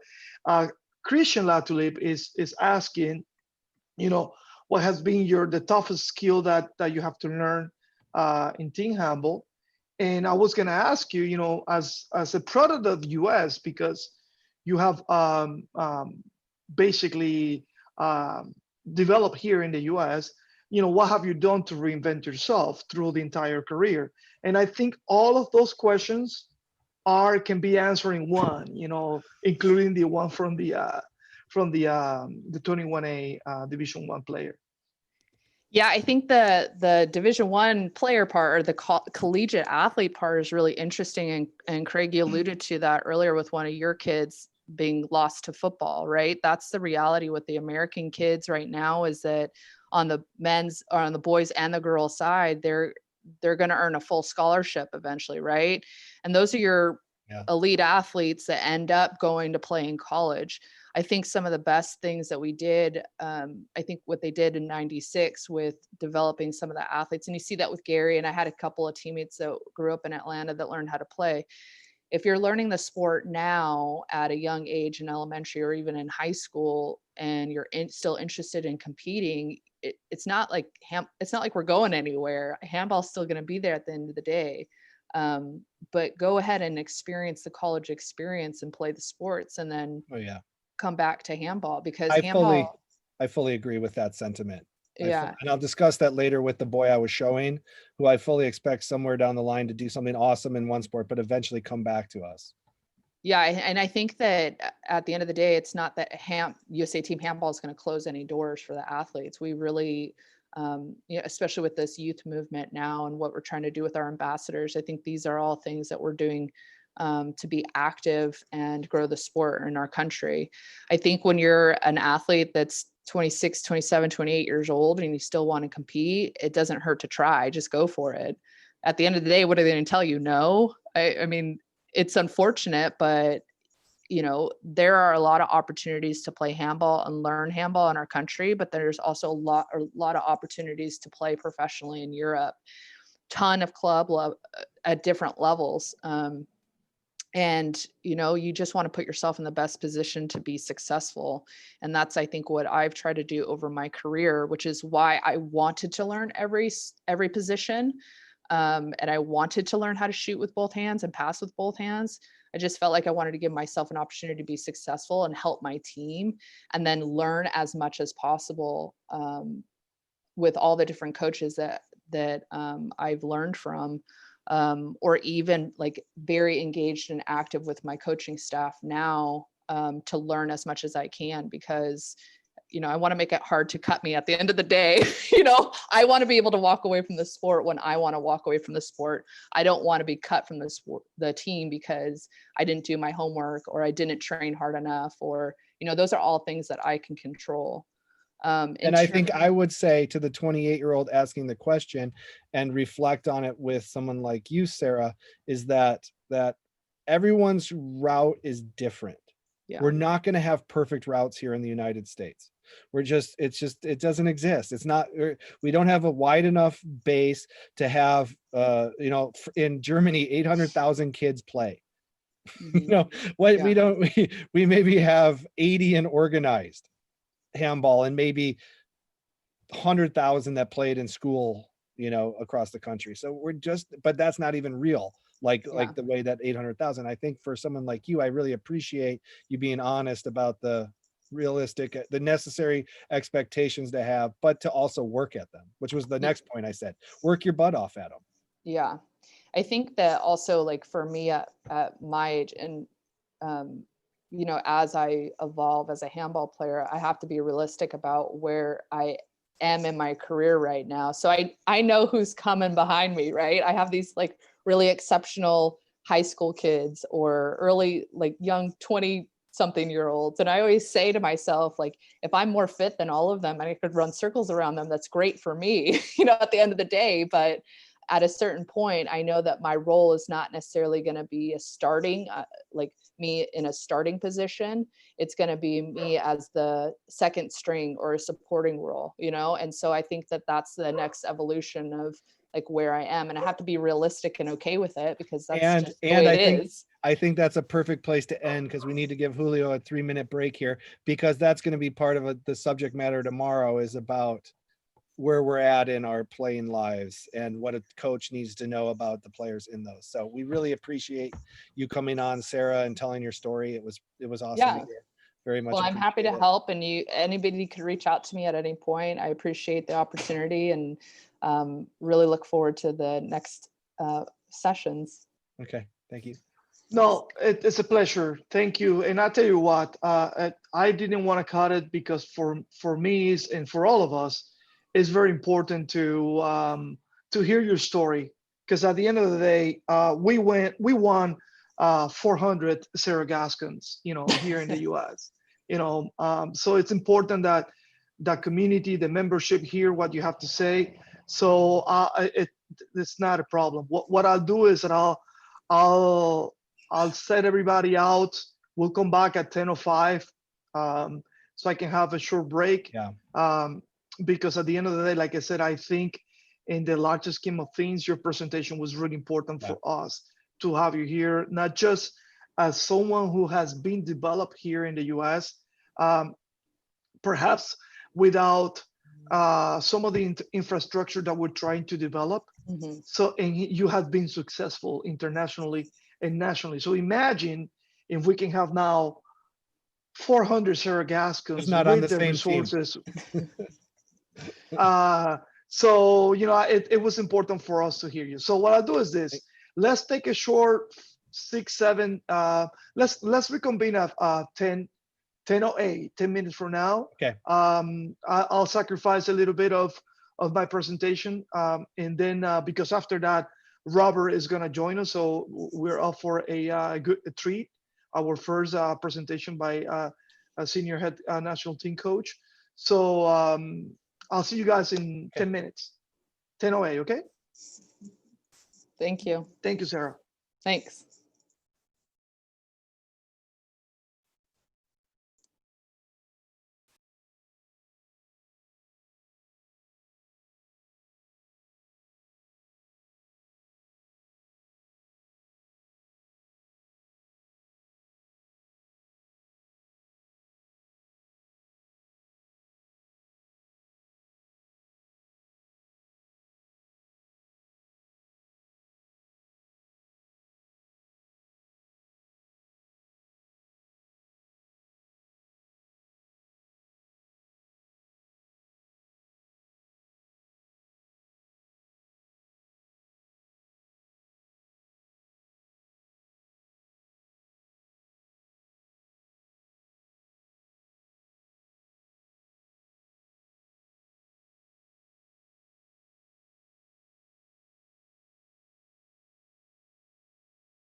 Well, let's start breaking the ice. What a fantastic presentation by Sarah, and obviously by you, Craig. So, well, I'm gonna ask the membership and all the participants if it's possible, so we don't miss the questions. Okay, uh, if you can type the questions on the questions box, that way we can capture what your questions are and be able to answer them effectively. Thank you so much. Okay.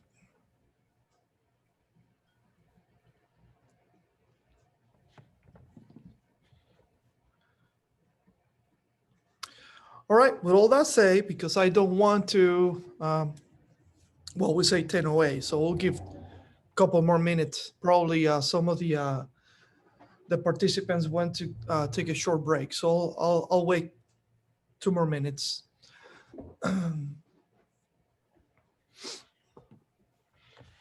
And Craig, if you can please set a timer for me, I'm looking. I so have you it can ready. keep me on It'll be task. it'll be like I'm landing a plane. Try You're to done. make it as quick and sweet as possible. But I think one of the important things of your presentation is that a lot of the information and a lot of the concepts that you presented to our members they translate. They're basically it's the same foundation from the skill development that I'm going to be talking about. So it's almost like we are combining. I'm stealing a lot of the information from yours um, and transplanted into this one as well. So I'm glad that we have that interconnection between the presentations. Well, I appreciate it too. I appreciate that we're all here and we get to talk handball. It's a good day.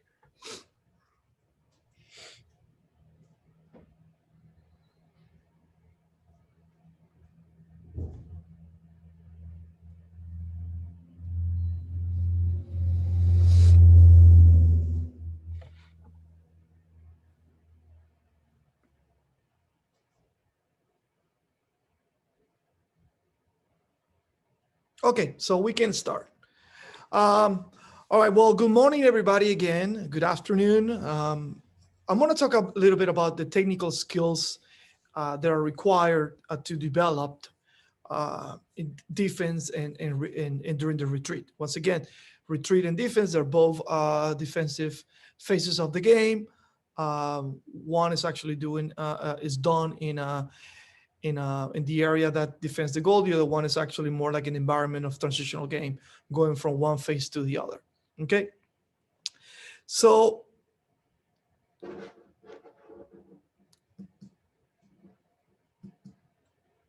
I'm going to have a quick overview and like I mentioned before, and I think that has been the theme through the entire symposium, is like these are a lot of there's a lot of information that we are going to provide to you as in a way of a summary, so you can start talking the same language that we are talking. So when we actually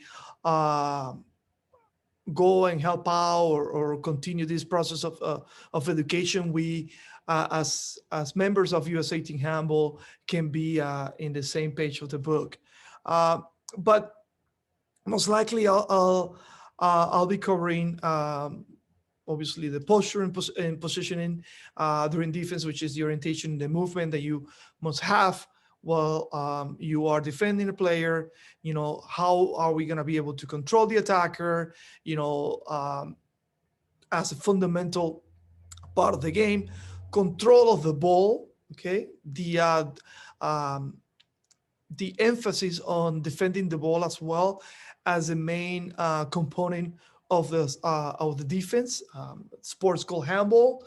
So the idea is that we not only control the player with the ball, but we also learn how to defend the ball, so we can actually counteract offensive actions.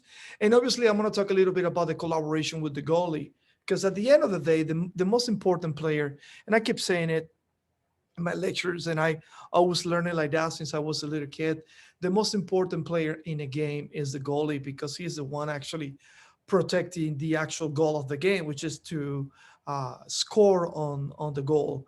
And how we can actually improve the collaboration, the defensive collaboration with the goalie. Okay. We're gonna start with the posture or the stance of the how we stand in defense, okay, and how we position. Okay, so there are techniques that you need to work on, and those are like the foundationals, just like using the concept of the pyramid that Craig has introduced to you guys at the very beginning.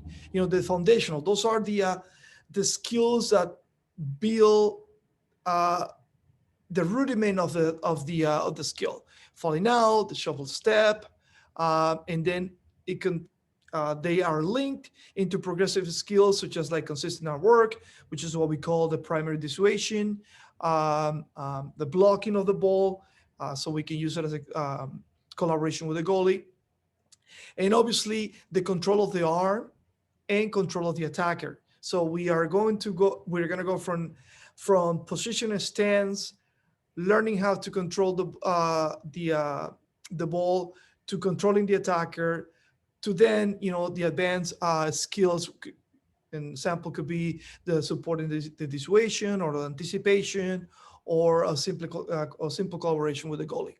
Okay, I'm going to show you a simple clip from one of the games that I analyzed during my participation in the World Championships with Puerto Rico. It's very first action of the game between Russia and Norway, two solid, you know, defensive team, especially Russia during that World Championship. And in that sequence, you can see a lot of the information or the linkage of all those individual skills and how they actually affect the defense of the game. Okay. And I took your advice, so I quickly move all the the slides to just one.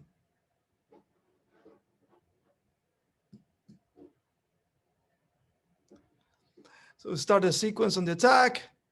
Obviously, Russia is on white, Norway is in red, playing a zonal defense. They're following the ball, 6-0. We can see the stance, always aligned with the player, the constant dissuasion, our movements, and then the engagement with the player, one-on-one situation, the importance of solving the duel, the individual duel. We continue, and creating the offensive fall. So one of the slides that I want to present in terms of how all those individual skills are translated into a defensive action. Okay, so controlling the attacker. The key areas. These are the things that we need to put emphasis, especially when we are developing children, or when developing even our players that come at a later age into our club system. Okay. First of all, we need to work on finding the ideal positioning in relation to the opponent. Craig was talking earlier about the importance of the man-to-man actions from the perspective of the attack. I want to talk now about the importance of the man-to-man action from the perspective of the defender. How it is important to create a stance, or create from the very beginning a positive relationship between what you're planning to do and what the attacker is doing. You know, remember back in the days, the stance was taught in one way. Now they has evolved to a stance that is actually multidimensional, that would actually protect the attack from different angles. So it translates to that, to finding an ideal position in relation to the opponent. Okay. Then once you do that, you have to drive the attacker to a preferred position. Okay. So you always want to edge out or edge the attack to a position where the player is going to have, lower success. If in fact you couldn't win the defensive duel, at least you can force the attack to a place where the attacker is not going to have, success. With all that said, also prevent the attacker from going to spaces where he's going to have more success. So it is important, in going back to one of the questions that were presented to us at the very beginning, the importance of defending the attacker without the ball, and preventing him from going to spaces where he knows that he's going to win that duel. And obviously, with all that said, once the player has the ball, correct the positioning between the attacker and the moving space. So techniques for tackling, and tackling for us means contact. When we have referred in the past to contact, and this is one of the new words that we want to introduce into our program. The concept of tackling is more like the old concept of making, contact. So there's a fundamental, foundational, and progressive as well. You start with one thing, and then there will be a positive progression to a more advanced skill. Okay. And obviously, there are two essences to it. There's one which is basically, making sure that you control that attacker, with a strong foundation in the ground, sensing the court, and obviously what you can do while the ball is up in the air, or the actions are more related to the control of the ball, and obviously controlling the pivot. In terms of the two-step partners, and the progressive will be more like controlling the space. So everything that I'm talking here is more about like, how can we start with a simple task, and then that simple task can be translated to something that is more complicated and effective. Okay. Now we're going to see a little sequence of Virar Moros, who's a defense specialist for Football Club Barcelona, and also for the Spanish national team. Kind of like it talks a little bit about everything that I have said, how he controlled the space first, how he dissuades, and then eventually controls the player. But not only that, controls the player in a less effective area. It's a short clip. Controlling the player, the entrance, and the stagger defense into a situation where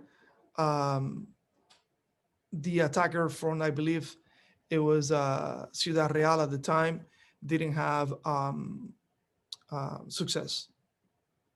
Okay. Now, this is important. This is I promote a lot the defense to the ball.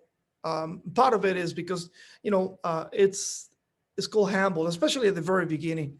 We need to teach the players to put emphasis on defending the ball.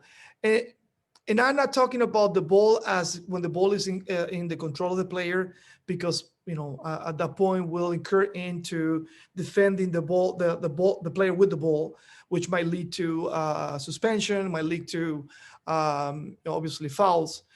But the ball as an individual, I promote the control of the ball, just like Craig was actually talking about how important it is to have control of the ball early stages. And even when you come back, it is important to learn how to defend that ball, especially in all the dimensions that the ball can actually have in a game. Okay. So the key areas of the defense of the ball will be obviously the anticipation of the pass, we hear this a lot in other sports, especially in soccer, how they teach how to anticipate the pass. So if you teach your kids to actually have a progressive defense skill, which just start with some type of dissuading movement and then dissuading to anticipate, it will either force a mistake or delay the pass, creating a mistake. Okay, defending the trajectory of the ball, that is also very important. How can you teach your children or your athletes to be in a situation where they can actually defend the trajectory of the ball? Obviously, the counter action to defending the trajectory of the ball will be, like Craig said before, a bounce pass. Dissuading the pass. How important it is to force the player not to make the pass and keep the control of the ball, which will force the player to make either a pass or engage in a situation that he might not be successful. And also the importance of the delay of the pass in the continuation of the game, and controlling the area of play of the ball. I'm talking about, like, when the player decides to dribble or start gaining a space with dribbles. Obviously, some of the techniques of controlling the ball are the steals or interceptions. They can be dynamics, which is basically when you get out of your zone to intercept, or they can be a static interception, which is an interception that you can make in an area where you're playing. Okay. Some of the skills that we develop will be as a foundational snatching. Progression will be like knocking, and obviously advanced will be spinning out. Blocking the ball is important as well. We talk about the collaboration with the goalie, but also the protection of the goalie itself. Sarah Gascon was mentioning earlier how she was able to transplant her skill set from volleyball to handball, and the importance of blocking the ball from the get-go. Okay, so not only learning how to block the ball from a standing stance, but also learning how to block the underarm and inside arm shots, which is basically what the progressive and then the advanced skill set will be, which is now you're not only blocking what is the natural projection of the shot, but also you are blocking shots who are have a higher degree of complexity, and adding also the collaborative part of the defense into a more advanced system, which in this case will be the joint blocking. Okay. I'm gonna show you some examples of our matches in the NORCA, and how this translates to what I'm talking about. It's Puerto Rico and USA. I believe this was the gold medal or the semifinal. This was the semifinal because this is the one that we have won. Okay, classic 6-0. What we're gonna see here is a dynamic interception. And she's looking at the trajectory of the ball and is able to make a dynamic intersection that eventually turned into a goal on the other side. Sorry.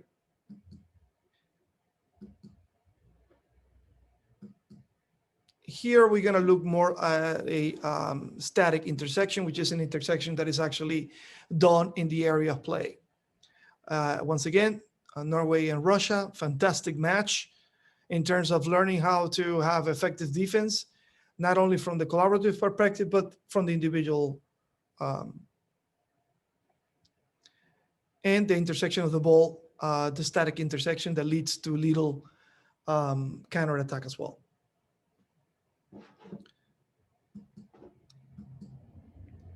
This is another static intersection by Jennifer Fithian, our defensive specialist.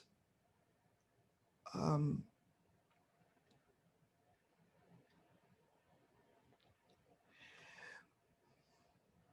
of the things that I like to portray is our work with the national teams, because it's important to for the community to understand that the work we do and how we do it.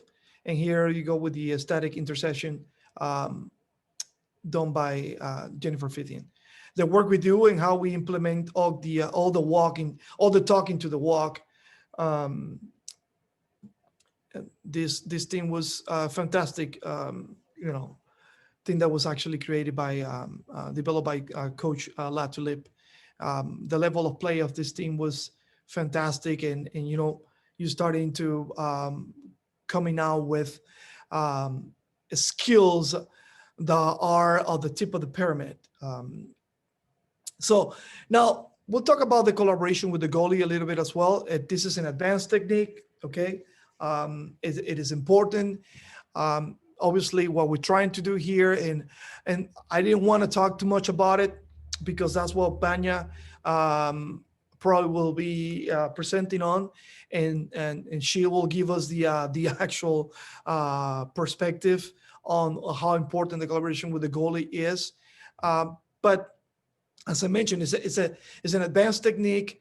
It's designed to cover a side of the goal. I think if we use the parallel of soccer, you can see in soccer when they do the barrier, how the goal is actually positioned themselves in a situation that they are protected by the barrier created on the free shot. Well, and it is done in a nutshell, but done during the game. So the idea is to create a space where the goalie doesn't have to worry about it. If it doesn't work, then if the contact or the tackling or the dissuasion or the anticipation of the passes don't work, and the attackers have success in shooting, then I will translate to blocking the shot. And lastly, reducing the angle of shooting. Craig had mentioned at in his presentation how important it is to actually work on that efficient area. Areas where what we call a high percentage area. There's going to be a lot of success because of the nature of the angle of shooting. So not only teaching how to block, to cover the side of the goal, but also if none of that work, progressing to reducing the angle of shooting. Okay, now we're going to see an example of a very flexible, defense by Spain, but also the importance of the collaboration with the goalie and the blocking of the ball.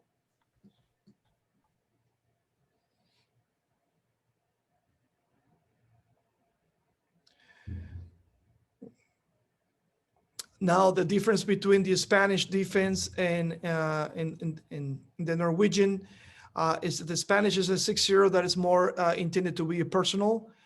It follows the player rather than the ball. But here you can see, even in this type of setting, how they were able to regroup and have a joint collaboration action in blocking this ball, even though that there were the philosophy, the ideology of the defense was more like man-to-man rather than zonal.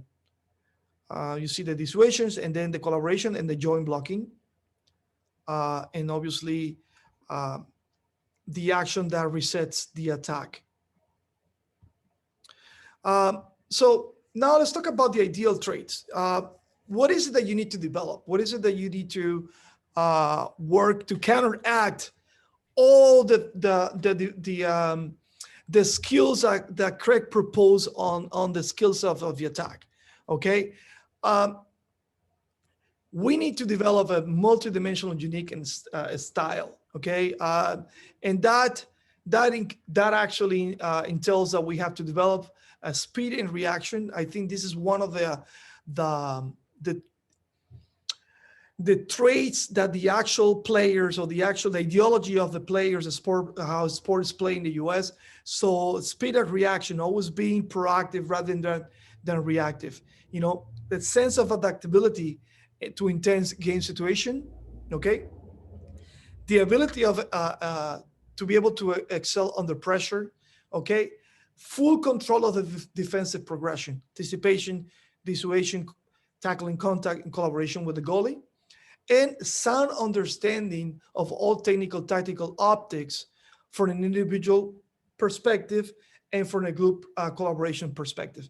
So if we can actually work on all this, we are going to be developing those players who are going to be, you know, showing that level of development, that it will be of an advanced player. So when we're looking into developing defensive actions, we got to start thinking about this as a umbrella of what's going to trickle down in the development of the actual skill set. Okay. Now, if we look at the Spanish model, and if we look at the new traits, and we look at the what's out there for in terms of defense and the development of the skills, obviously, once again, this is the top of the pyramid. This is where we are already at that development space where we need to start looking at this. Okay, so the ideal defending skills as presented by modern handball, where the defender never loses the defensive duel, which is what we have been talking about in terms of the attack as well. You know, all contacts are executed legally, because that's important. That if we teach the children, if we teach the athletes from the beginning to promote the error, the mistake, rather than to have the contact or the tackling as the last resort, we will always be able to you know, avoid the suspensions and playing in inferiority. Okay. The defensive players always have to be able to have control of the breakthroughs and the through shots. If you're not able to do that, you know, then it will be impossible for you to be successful in more like in a collaborative, you know, environment. This is why it's so important to continue putting emphasis on the development of the man-to-man skills. Great capacity of anticipation. We have learned earlier in the presentation, someone was actually putting on the chat room how he has actually seen the games and how we don't actually use deep defenses and stuff like that. Well, part of it is just because, you know, perhaps we don't have the fitness level required for that. But the other thing is that we have learned to defend reactively and not proactively. So I think that the new trends are the teaching the sport to become more a proactive sport, and fast and quick with a lot of anticipation, rather than a defense that just wait for the attack to do something and then from there we'll go. Okay, so one of the things that Manuel Cadenas, you know, which those who are out there who know who he is great methodologist from the Spanish, you know, Federation, someone that we look up, at least I personally look up to him a lot because of the transformation, him and Cesar Argiles, the transformation of the defense to a more aggressive, you know, idea, and how he actually talks about the intersecting the ball and the importance of actually having control of the ball. Okay. Which will stimulate to the opponent's error under the philosophy of Cesar Argiles as well. Okay. Now I'll talk a little bit more about my empirical ideas and what I have actually learned through all these years of coaching. You know, for me, it is important that the defense is discipline in the collaboration part of the game. And I say the people just to put an example because I think it's the most, you know, tangible collaborating group. You know, like you have the first line, the second line trying to collaborate, but it translates also to, you know, a backcourt player, you know, connecting like Craig was saying at the very beginning, and counteracting those parallel thrust and the pistol movement, etc. So you want to make sure that the pistol movement, the parallel movement are also has some correlation and defense as well. And obviously something that I learned from Jorge Dueñas is that if you put all that thing together, you can always delay the pass and force the team to make an extra pass, which is now important with the new rules and how the sport has evolved to. Now, retreat. I'm not gonna get deeply into retreat. I'm gonna show you a very, very good clip of the men's national team in Spain that shows a lot the discipline, the defensive discipline on a retreat, even though that the result did not, reflected how well in moments we were playing, especially at the end of the game. That action was fantastic, and it ended up in a really lethal and very nice counterattack action. So control the space. Remember, we're going now to a transition space, and the idea is that during the retreat we teach, we translate, we transform all the skills that we work as individually, now transplant those skills, but in a different environment. Okay, so we're gonna work on controlling the space. We're gonna work on our orientation in the court, control of the effective area of attack, and correct orientation. Now, how can we translate all this into practices, into planning, into actually making sure that that we are teaching? There's a correlation between the skill sets, and for me it's very important. I know that for Craig Pro it is as well. For me, it's important to create practices that develop multidimensional ideas. Not just like, today we're just going to work on one-on-one situation and call it a day. No, so we want to make sure that we start adding all these skill sets to our practices. Perhaps the main goal today is that we are going to work on I don't know, one-to-one situations on one side, but on the other side, I want to make sure that we work on spacing, and that we work on the actual counteracting of the pistol movement, of the parallel thrust, and stuff like that. And then link all that into the actions on the retreat. So not only just work one phase of the attack, but start linking, the attack to the retreat to defense, and defense to counterattack. So start creating, practices that are, that cater that type of idea and development. So you are automatically working 2 phases, 3 phases in one action. Okay. This is the retreat action that I was going to talk about. So we lose the ball right here, and everybody kind of like goes back and does it well. There's a dynamic interception right there. It actually launches the counterattack, and then William Kennedy scores the goal of the World Cup. We don't even know how he did it. I don't think, if he's looking at me, I don't even think he knows what he did. But I think it was a fantastic action. And what was more important was the reaction of the Slovenian team, which at that point were beating us by 30 or something like that. And they all stood up and congratulated us, because the action was, it was fantastic. So let's look at it one more time. The control of the space, the positioning, how everybody was on task, and the launching. At the very beginning, I show you one of the tactical ideas that we had, especially with against faster teams, which was launching the back course to cut the first wave, and then the second line of attack controlling the second wave. So it shows how well tactically how prepared the team was in for these situations. Okay, so I believe this is it for me. I'll open it to the I think forum right maybe now, and if I think there are no maybe questions, there's a couple part.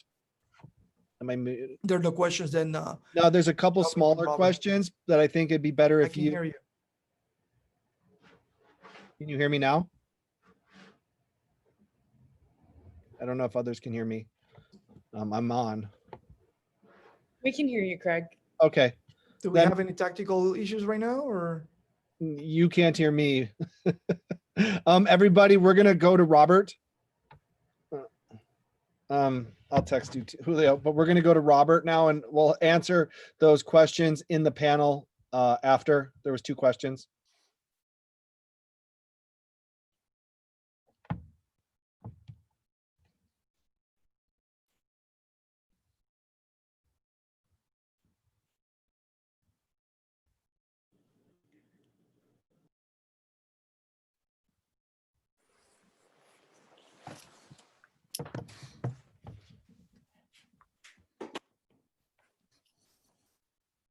Robert, are you ready?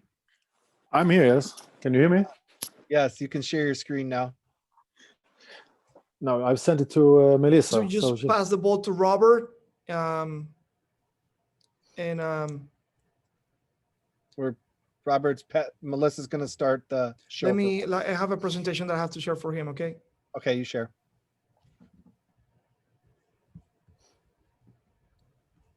And I'll let you introduce him.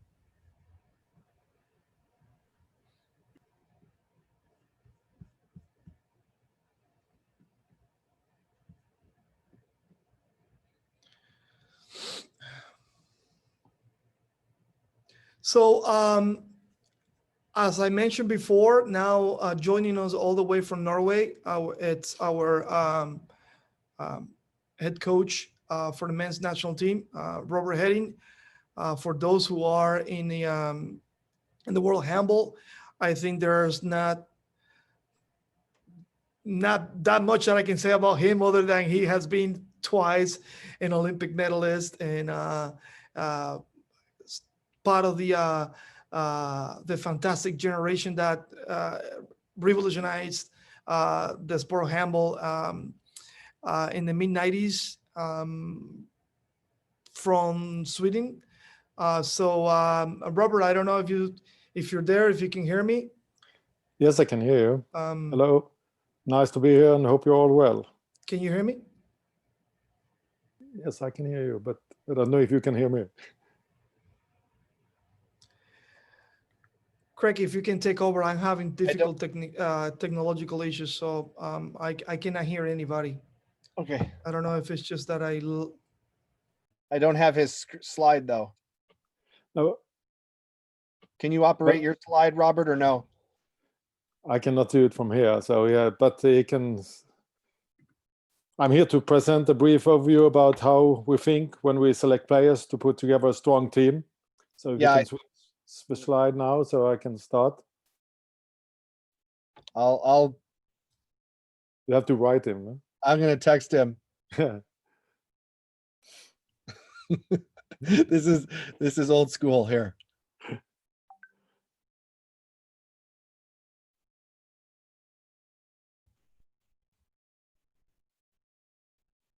Thank you for being patient, everyone. Our second technical problem of the day. It just wouldn't be COVID era without them.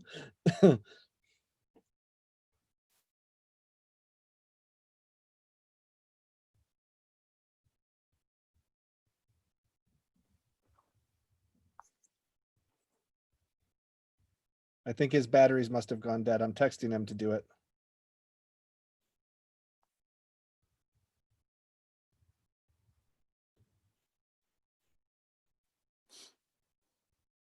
Thank you for being patient, everyone. We'll be there in just a minute. We're looking forward to Robert and appreciative that he can join us.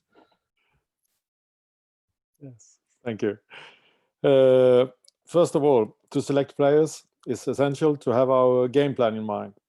And the way I want our team to play in attack can briefly be presented as this.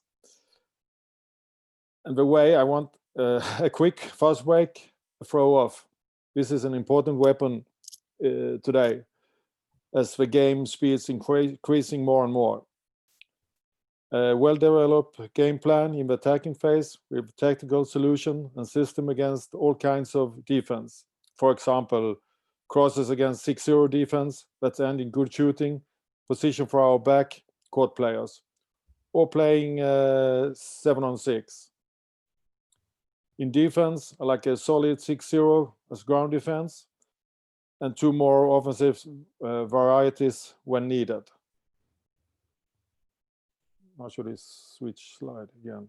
I've got it for you. I sense it. Okay.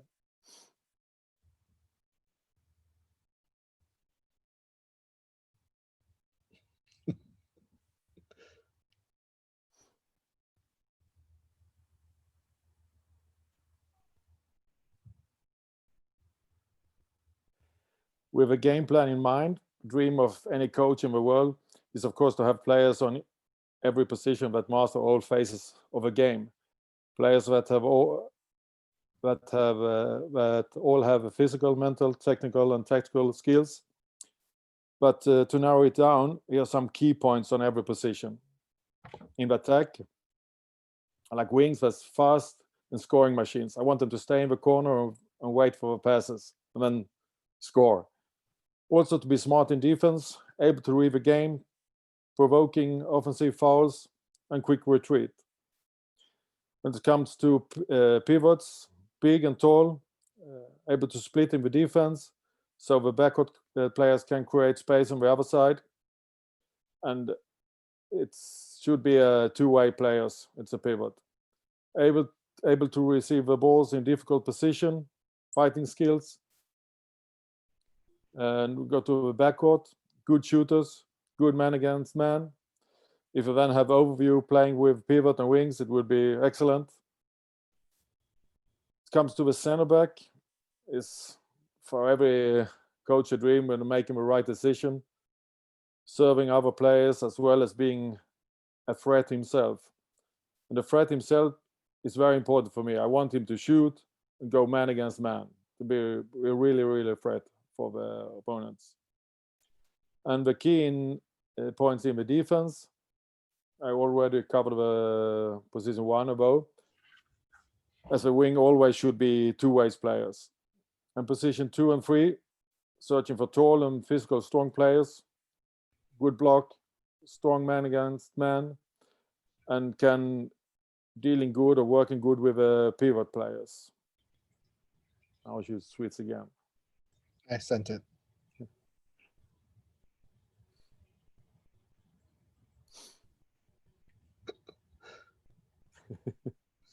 I'm nodding for him. I don't think Slow he's connection. I keep texting him. There we go. The current situation in our team, we have a few up-and-coming, exciting young players. Let's say Marovsky is a 15-year-old kid, already 2 meters, and a left-handed. He's placed in the academy in Flensburg, Handewitt, and this is done by Forum Club Handball. And for those of you that haven't heard about Forum Club Handball, this is an organization for the top clubs in Europe, like Kiel, Veszprém, Flensburg, Paris, Saint-Germain, etc. They support USA Team Handball and help us with placing young talent players in top clubs. Clubs that take a US player get €2,000 per month from this organization. So this is very important for us to give them experience for the future. And we take, let's say, goalkeepers. For me, it has always been Rene Ingram. He's now in Kristianstad, in one of the top clubs in Sweden. He's also placed there by Forum Club Handball. And 2 years ago, we found Nicholas Robinson in Germany, and we were very happy about that. He's now in Elverum, also supported by Forum Club Handball. And now we were really lucky with last month, we found 2 really interesting goalkeepers in Paul Markowski, who's 20 years old, and he is currently playing in the highest league in Hungary. He has also played for the youth national team in Hungary, and he will now join us for the World Championship. And the second one is Emir Dorakovic, a 16-year-old kid who's almost 2 meters and is in the first league in a Bosnian club. He will be placed in a top club by the Forum Club Handball next season. And then we have also some experienced players like Domagar Sersen that played for Hannover Burgdorf for 2 years ago in the first Bundesliga. And at the same time, we're all aware of the challenge to find, recruit, and develop new American players. This is our most important task now. I think we have okay control in Europe, but this will not work in the long term if we don't manage to develop US-based players and start a real league in the USA. I always talk about 2 different projects, the European and the American. The most important now is to get the American project started. Now I have to switch again. Slide.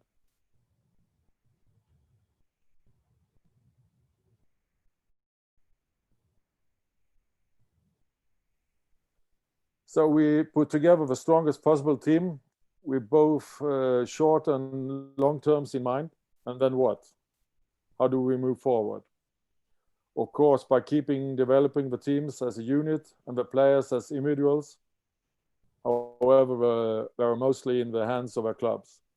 At the same time, keep searching for complementary skills to always try to improve. Say, if we have 2 fast, small wing players, maybe find a taller wing player who is also able to cover the position 2 in defense. And most important, always keeping our eyes open to spot younger players with even bigger potential than the ones on the team already. That was a short presentation for me, and thank you for listening. And I have a question. Yeah, I think we don't have the official questions, but I'm really interested in your perspective when it comes to new players.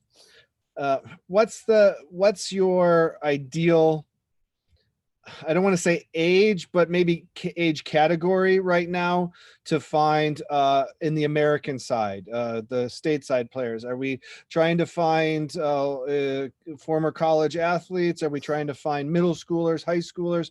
I know as a national team coach, you have immediate needs that can't be met by middle schoolers, but you have future needs that could. And I'm curious, what's your feeling being in Norway and coaching the USA from afar on what areas of focus we should maintain, or if we should maintain all of them? Yeah, I think we should maintain all of them, but important for the future, if you can get as young as player as 14, 16, it would be amazing. But we have also players like, look at Drew Donnelly, that's now playing at Ademar Leon. He started playing with 18, and he's sometimes starting the games now, and that's Ademar Leon is one of the top club in Europe. So it's important to keep everything open, but between 14 and 22, it would be good. Huh? Yeah, and I have always appreciated the fact that even this current roster reflects giving opportunity to younger players, and I think that reflects well on you as a coach and you as a developer of athletes, that you're not just looking for the immediate, but because I think this symposium is about where are we going, not where are we. And Europe, club handball, everything. And so I guess maybe end with words of advice for athletes in the high school to college range, that they have a chance, or what they need to do to make it to that position. We are now going to the world, and if we are able to win one game, we would be very happy. But that cannot be our goal for the future. We want to win, and then we need the young players, and we need to start this project in the States and have tryouts and get them interested in handball, like you had in Chicago or they have in San Francisco. This is important places, or Joe in Detroit. So, but I think to get them really interested, we have to get the league going. It's not enough with nationals in May or a couple of tournaments before that. We have to do it real. practice, training, playing games like they do here in Europe. Yeah, I don't think you were on my earlier call, but what I had said, or my earlier lecture, when I was talking about getting started in team handball, and what my last point was we need more teams. We need more people playing. We need to get more people involved. We can't just have one team in one big city. We need 10. And then we'll be able to draw youth out because they don't have to travel. They don't have to pay for the expense to the current system has of having to go, to play 15, 20 games in a season. You have to spend $800 a trip. And if we have local games weekly and regular games, we'll develop more players and have access to more athletes, in my opinion. Yeah, it's right. It's most important now. As I said, we have the control that we have in Europe now. It's okay, but it's not for the future. It will never work in the long term. So we have to start it in the States to get a lot of kids interested, or even 18 to 22, because I think Drew is a perfect example that shown that you can start with when you're a little bit higher and manage it. Yeah, I agree, and we really appreciate your time. We know that you're very busy. I guess one last comment: how are you feeling about your preparations for the World Championships? I'm looking forward to it, but it's a lot of trouble now with the COVID situation. But I think we will handle it. It looks like we're going to Denmark and play some games there before we're going to Egypt. How long will you be in Denmark? For 10 days. And we're hoping that Brazil also is coming there, and maybe the second team from Norway will come there. So then we will have some good matches. But still, we have 2 games again against the highest league in Denmark. 2 teams. I was surprised to discover that Russia in the women's Euro hadn't had a game since the World Championships, a competitive match since the World Championships. And I found, and they're doing well, but the COVID era has changed everything for everyone. So yeah, it's a huge mess and a lot of extra work for nothing. So, yeah. But we're looking forward to represent USA in the World Cup. So I hope we can take the first ever 2 points. Well, we're looking forward to watching you. We really appreciate you taking time today from Norway to talk with us.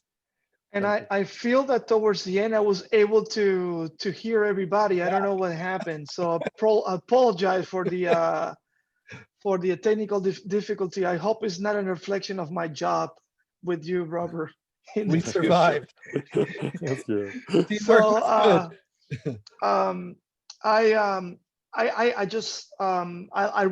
wanted to summarize one of the few things that Robert said. And I do agree with him. I think that the European project, it's as good as it's gonna get for us right now, Robert. I think that we need to put the emphasis on bringing more of the American players to that European project. So in the interim, before we can think of, creating our own league here. So this is everybody's job. I think us as developing coaches or the coaches who are parts of the developing national team players or players in general, one of the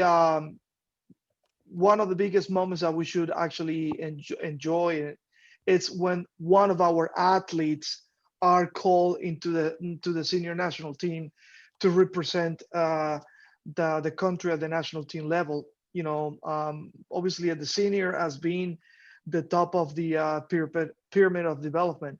So, I encourage everybody to have that internal competition as well. Us coaches, how many players can we actually develop here so Robert can actually use them for the national team.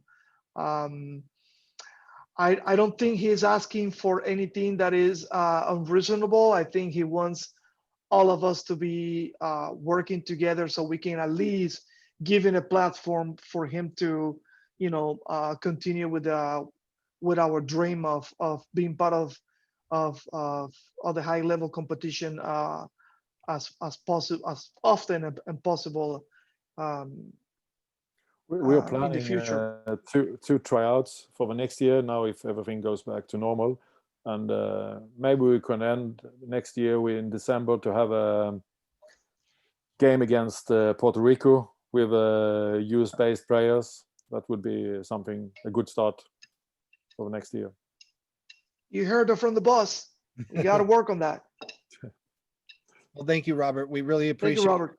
your time. And a note to everybody, remember that this will end Module 1's webinar. It's a separate webinar. Follow the registration link in the email you received or through the survey form to join us in 1 hour's time to begin the second half of the day, which is now focused on the actual drills and exercises and processes of developing players. So thanks, everybody. Really appreciate it. Thank you all.